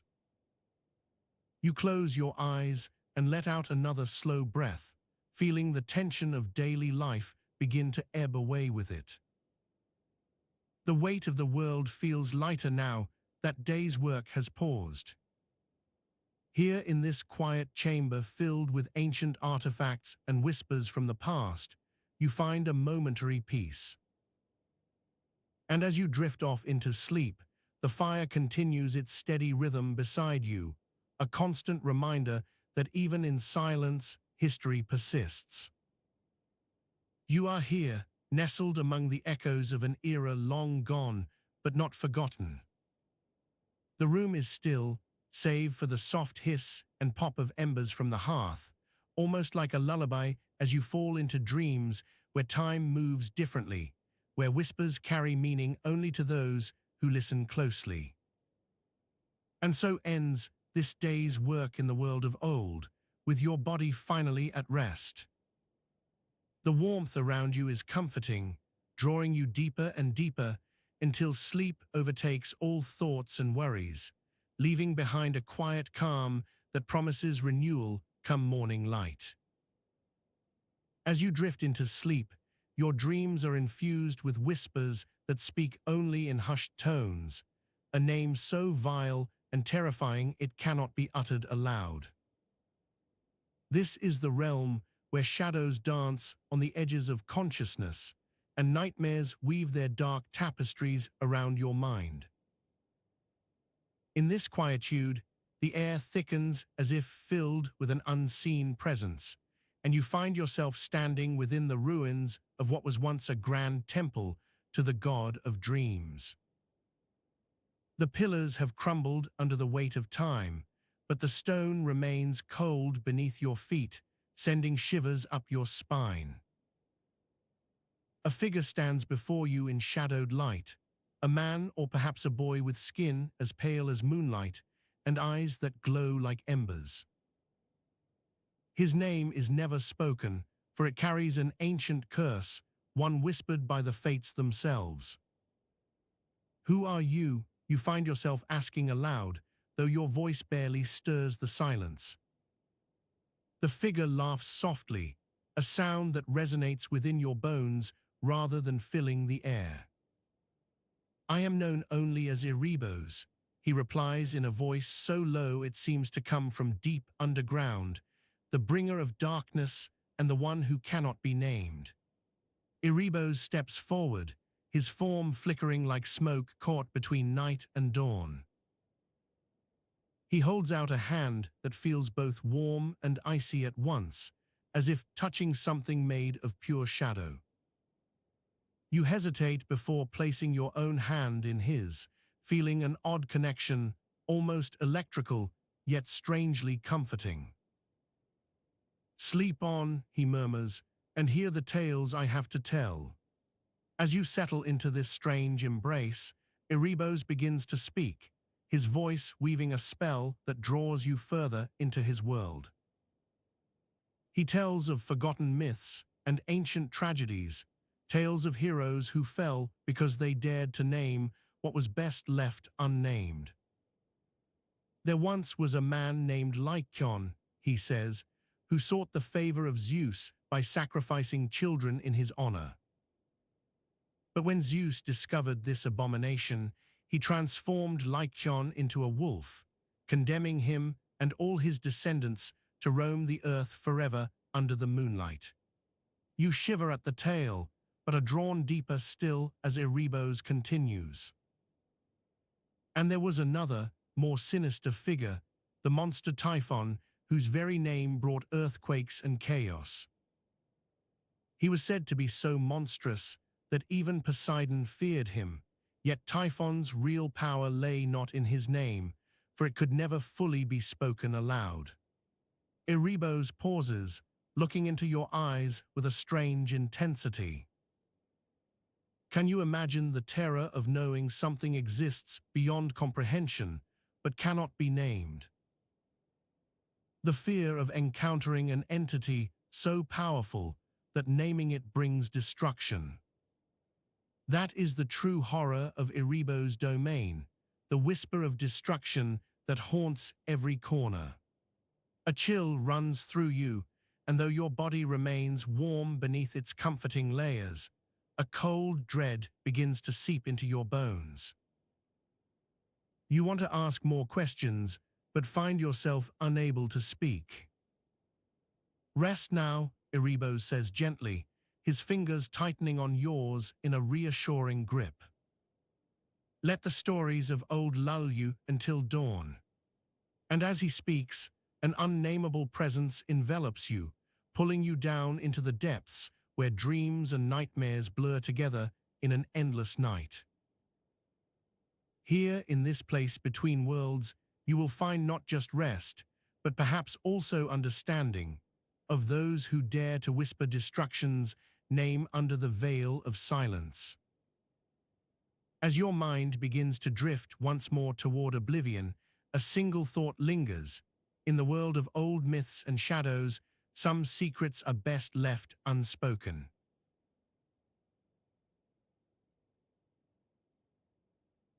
The warmth of the hearth sinks into your skin like a gentle caress, spreading through you with comforting heat.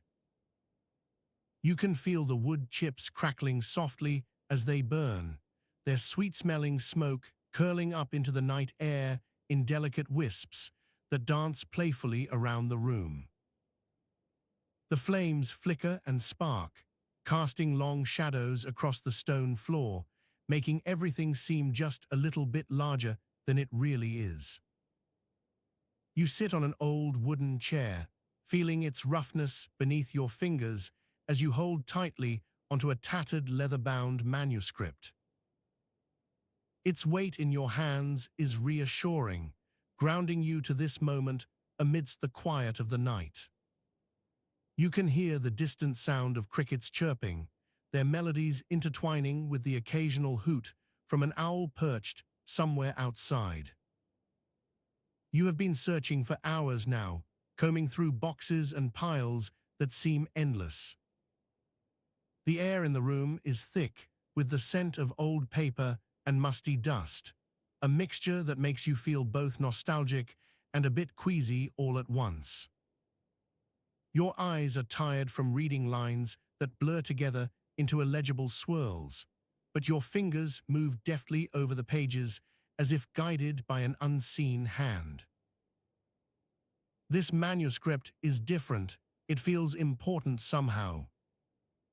You can almost sense its secrets waiting to be revealed.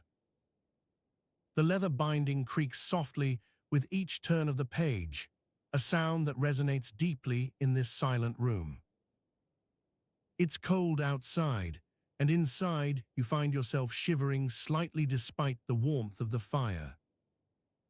You remember how your friend, Alex, had discovered it hidden away behind an old bookcase years ago during one of their late-night adventures at the university library. At first, no one believed him when he said it was a real document, not just some modern forgery, but the more they pored over its contents, the harder it became to deny the truth. Now here you are again, alone with this piece of history that threatens to upend everything you thought you knew about your favorite myths and legends. You run your thumb along the leather spine, feeling the slight imperfections where it has been held by countless fingers before yours. There's a faint scent of tobacco on its pages, perhaps someone had smoked while reading it long ago.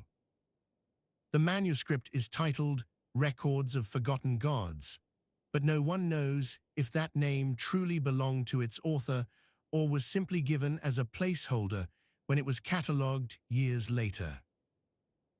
Each page contains sketches and notes, some neat and tidy, others scribbled hastily in an unfamiliar hand. It's written mostly in what appears to be ancient Greek script, though with occasional flourishes of newer characters you can't quite place. You squint at the text, trying to make out its meaning despite your growing fatigue. The light from the fire casts everything into sharp relief, shadows stretching out long and dark against the walls, as if hungry for more darkness to devour.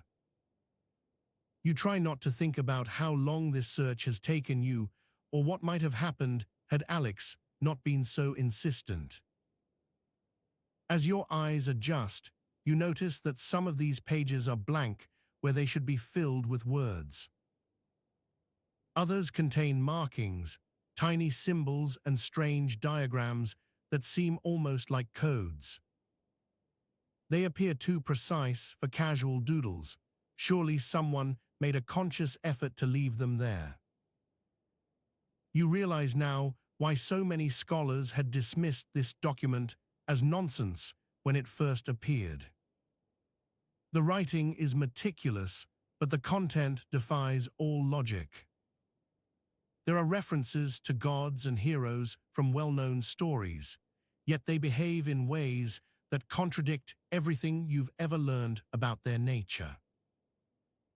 For example, on one page, there's a section describing how Prometheus stole fire not for mankind as legend has it, but rather because he was bored and wanted something more interesting to do with his day. Another passage talks about Athene using her shield like a trampoline during the Trojan War, leaping over men and gods alike just for fun. These descriptions are so absurd that you almost laugh aloud before remembering where you are, alone in this quiet room surrounded by these ancient texts. But as you continue to read, more disturbing revelations begin to surface. One page contains a detailed account of how Hades once tried to overthrow Zeus, but was thwarted not through any divine power or clever trickery, but because he simply ran out of money for bribes. Another notes that Hermes frequently got into trouble due to his insatiable appetite for gossip. Even Apollo has been known to partake in such activities when the mood strikes him. You start feeling a strange mix of admiration and horror as you realize just how fallible these deities truly are if their actions can be so easily explained away. It's both liberating and unsettling, like watching your heroes strip off layers until only their most human flaws remain visible. Yet even amidst all this humor lies something deeper, something that challenges the very foundations of what you believe about the world around you. What if these myths were not just stories meant to entertain, but rather records kept by those who witnessed events firsthand? Could they hold more truth than anyone ever dared imagine. As your mind begins to drift once more toward oblivion, a single thought lingers. In the world of old myths and shadows, some secrets are best left unspoken. For now, though, you remain here with these forgotten manuscripts, holding onto each page as if it might tell its own story just for you. The weight in your hands feels comforting, almost like an anchor dragging slowly through murky waters. You know that even when you close this book and return to the world outside, everything will be changed by what you've learned tonight. But perhaps change isn't always a bad thing. Sometimes it's necessary for growth, for understanding. You let out a deep breath, feeling more at peace than you have in days. The fire crackles louder now, its light dancing across your face with gentle intensity. You lean back into the chair, letting yourself be enveloped by its warmth and the quiet of this moment. For just a little while longer, everything is still. Slowly, almost imperceptibly, your eyelids grow heavier, drawing you down into the warm embrace of sleep. The weight in your hands fades away as dreams begin to weave their own stories around you, stories that may or may not be true, but certainly hold power nonetheless. In the quietude that enveloped your chamber, the whispers of forgotten tales began to stir. The air was heavy, with a scent reminiscent of old parchment and ink, as if centuries-old manuscripts lay waiting for their moment in the spotlight. Your mind wandered through time, its echoes growing louder until you found yourself floating amidst the pages of history. The dream unfolded like an ancient scroll, unfurling at your fingertips. You were no longer in your bed, but within a vast library filled with towering shelves that seemed to stretch towards infinity. The books stood silent and still, their spines dusted with years of neglect. Each volume held stories untold, waiting for the right hand to pluck them from obscurity. In one corner, an old leather-bound book caught your eye, a tome bound in what appeared to be human skin. Its cover was adorned with intricate engravings that danced with a life of their own, telling tales of gods and mortals. As you approached it, the pages began to whisper secrets, stories of forgotten heroes and dauntless demigods who had dared challenge fate itself. Suddenly, the air grew cold, as if someone had opened an ancient tomb. A figure emerged from behind one of the shelves, a woman with a face etched by time, but eyes that shone with an otherworldly light. She wore robes embroidered with stars and moons, her hands clasped together in a gesture of wisdom. "Welcome," she said softly, "to the realm where words hold power greater than any sword or shield." Before you could respond, she began to speak, weaving tales from the depths of myth and legend. The first story was about Pandora's box, a vessel not of evil but of hope, containing the very essence of human potential. As she spoke, symbols appeared before your eyes, revealing forgotten truths that had lain dormant for millennia. Next came tales of Prometheus, his eternal chains no longer binding him as he shared knowledge with humanity under a starlit sky. The figure paused to let these stories settle within you, their wisdom seeping into the very core of your being. But soon enough, the atmosphere changed once more. A chill swept through the library, and whispers grew louder, voices from another realm, those of the gods who had long since silenced their voices. The air shimmered, as if a veil was lifting to reveal truths that even these deities had concealed for eons. "You seek the truth," one voice echoed, "but you must be prepared." With this warning, the scene shifted dramatically. You found yourself standing at the edge of an immense cavern, its walls glowing with ancient runes. At the center stood a massive stone tablet, partially covered in mist, but revealing enough to catch your attention. The figure from before stepped closer and placed her hand upon it. The runes lit up like stars, and images began to dance across the surface. Depictions of heroes facing gods, battles fought between mortals and immortals, and moments of great sacrifice that had shaped not only Greek history, but also its very essence.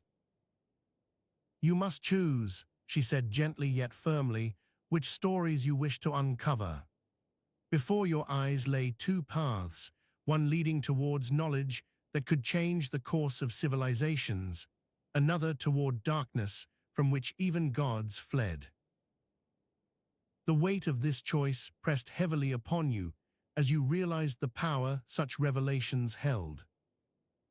With a deep breath, you stepped forward onto the path marked by destiny, ready to uncover truths long hidden and embrace whatever lay ahead in your quest for enlightenment.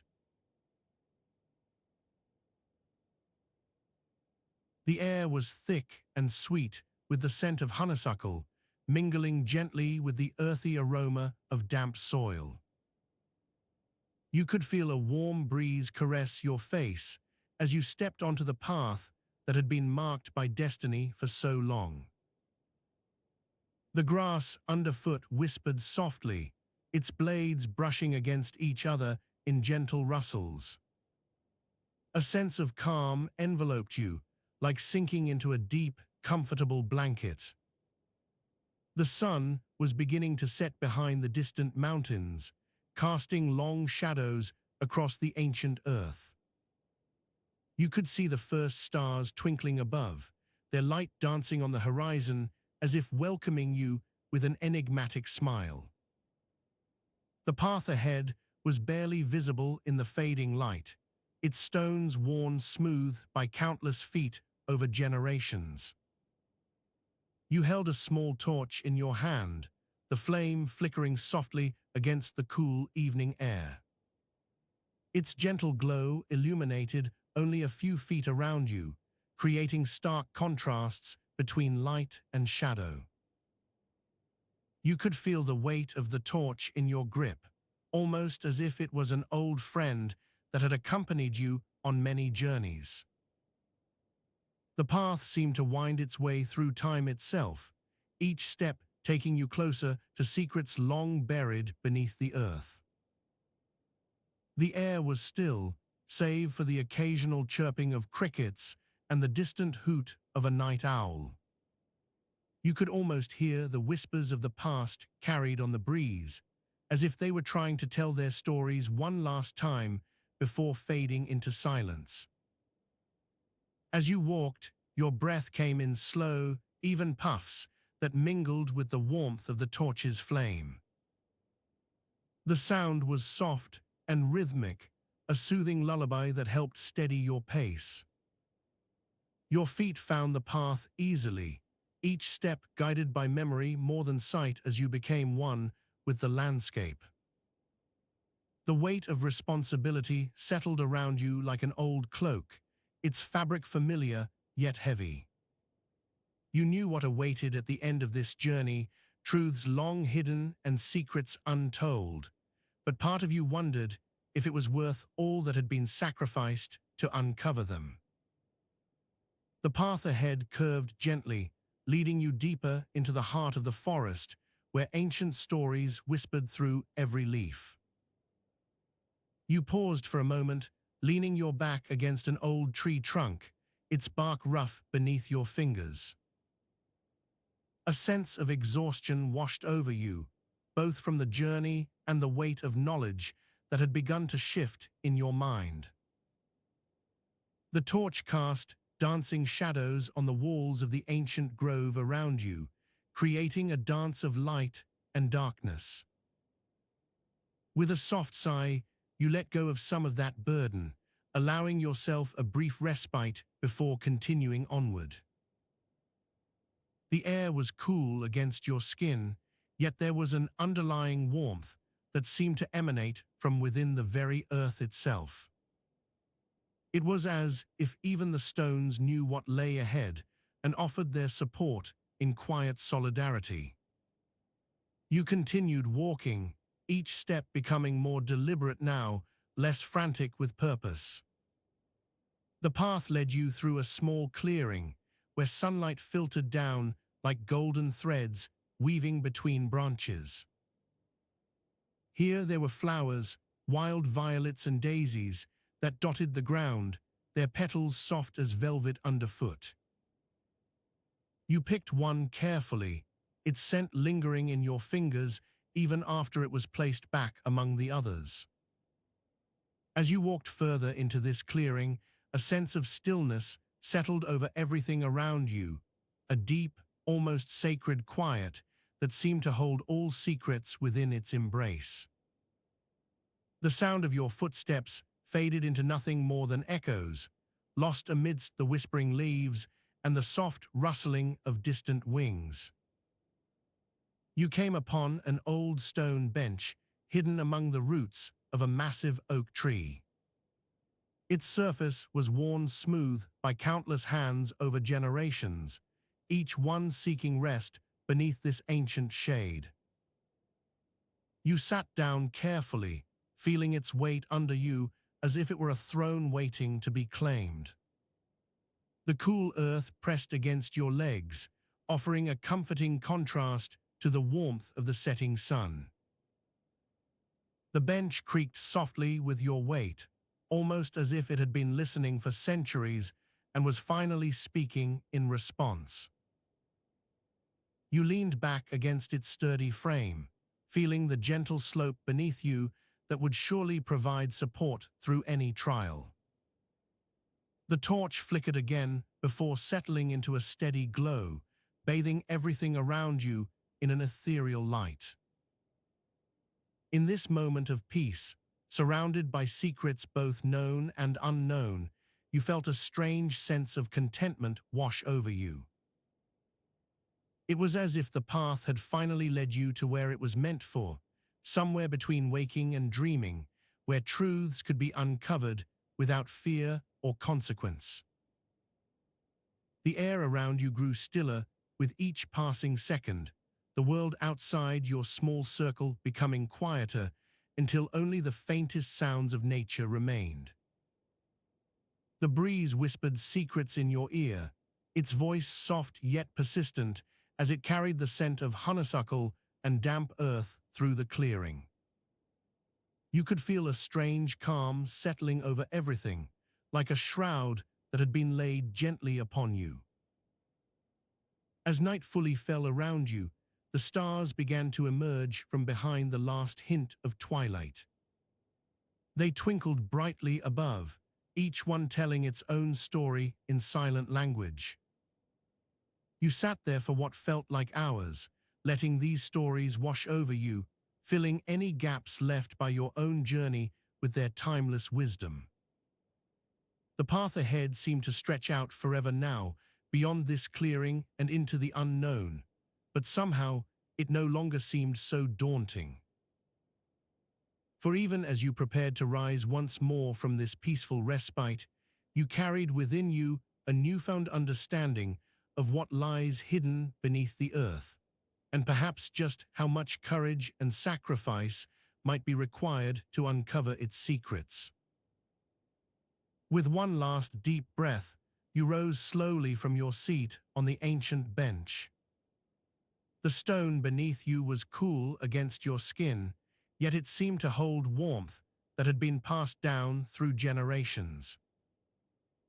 You straightened up carefully, feeling the weight of the torch in your hand once more, a symbol not just of light and knowledge, but also of the journey ahead. As you prepared to continue onward into whatever awaited at the end of this path, a sense of quiet resolve settled over you like an old cloak. The stars above continued their silent vigil as you stepped forward into the darkened forest, ready once more to uncover truths long hidden and embrace the unknown with open arms. As you ventured deeper into the dense forest, the crunching of leaves underfoot accompanied your every step. The air was thick with a mist that seemed to whisper secrets as it clung to the towering trees. Moonlight filtered through gaps in the canopy, casting eerie shadows on the ground below. You paused for a moment, allowing your senses to fully take in the environment. A faint scent of pine and earth filled your nostrils, mingling with an underlying aroma that was both mysterious and intoxicating. It was as if the forest itself had awakened at your approach, eager to share its ancient wisdom. The path before you grew narrower, winding through a section where the trees seemed to lean in close, almost as if they were guardians watching over their secrets. A soft rustling from nearby alerted you to something moving just beyond the edge of visibility.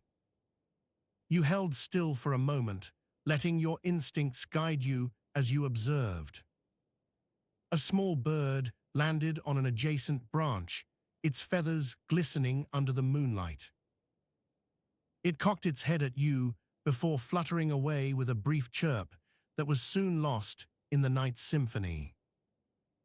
As it flew off, a figure stepped out from behind a nearby tree, a woman of about your age, her face partially hidden by a hooded cloak. She held a small wooden box in one hand and offered a gentle smile. "Welcome," she said softly. "I have been waiting for you." You felt an inexplicable comfort at the sight of her. "Who are you?" you asked hesitantly. The woman gestured for you to approach closer. "My name is Ariadne, daughter of King Minos and Queen Persephone in another life. I was once known as a craftswoman, one who could fashion items imbued with magic. But my time has passed now, yet here we are." As she spoke, the air around her seemed to shimmer slightly, creating an almost tangible aura that hinted at otherworldly power. Ariadne continued, "In this realm of dreams and shadows, craftspeople live on through their work.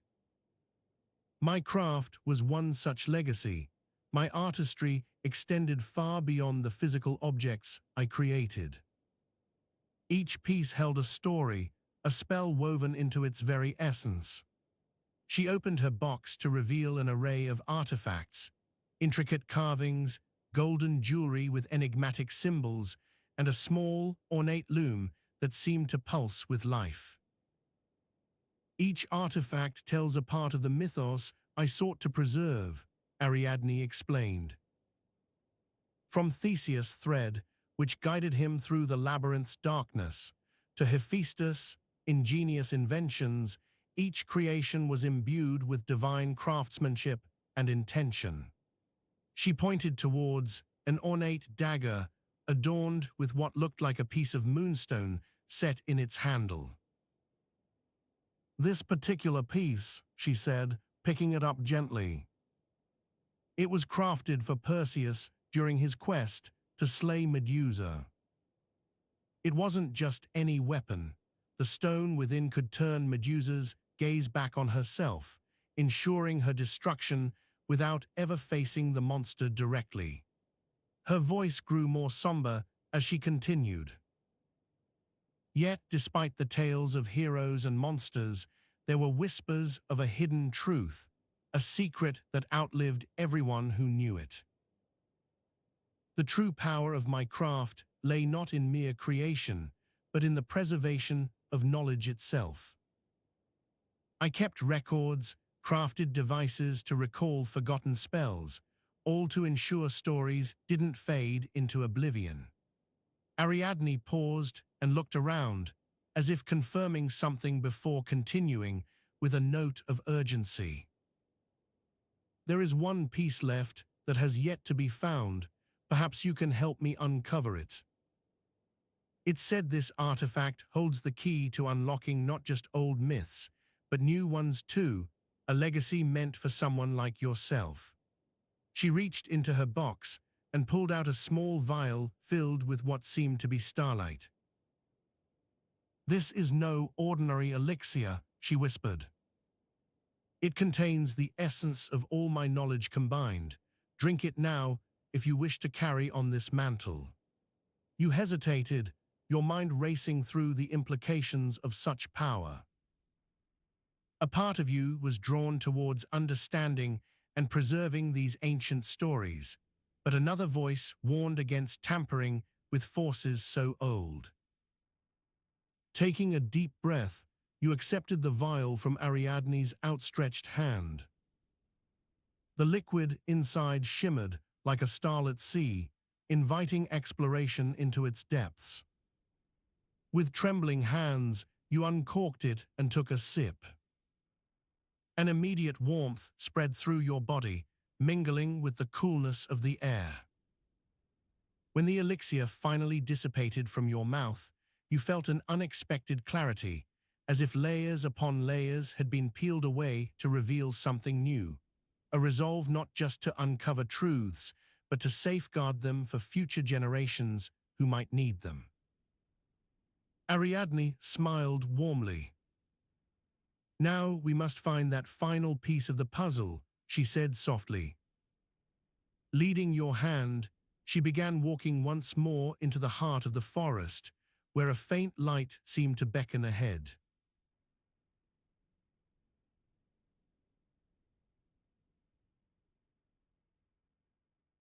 Tonight you've traveled through misty mornings that shook Olympus like a leaf in the wind, shadows of secret whispers in the Hyacinth fields, distant fires where Hesiod's silence burned bright, tides going out from the depths of Demeter and Persephone's deal, and the haunting scent of Apollo's temple. Each story was a fragment of ancient memory, stitched together by threads as delicate as dreams. What connects it all is the eternal dance between light and shadow, life and death, in the heart of Greek mythology, a narrative where every choice shapes destiny and every silence carries weight. The journey through these tales has shown us that even the smallest details can have profound consequences. If you'd like to keep exploring, gently tap like and subscribe so you don't miss the next journey. And if you feel awake enough, leave a comment and share where in the world you're listening from. As you drift towards sleep, let go of all thoughts and allow the dark and quiet to take over. The earth holds patience as deep as the ocean, waiting for your return. In memory's timeless dance, the echoes linger like the night itself, holding onto secrets only the dawn can break.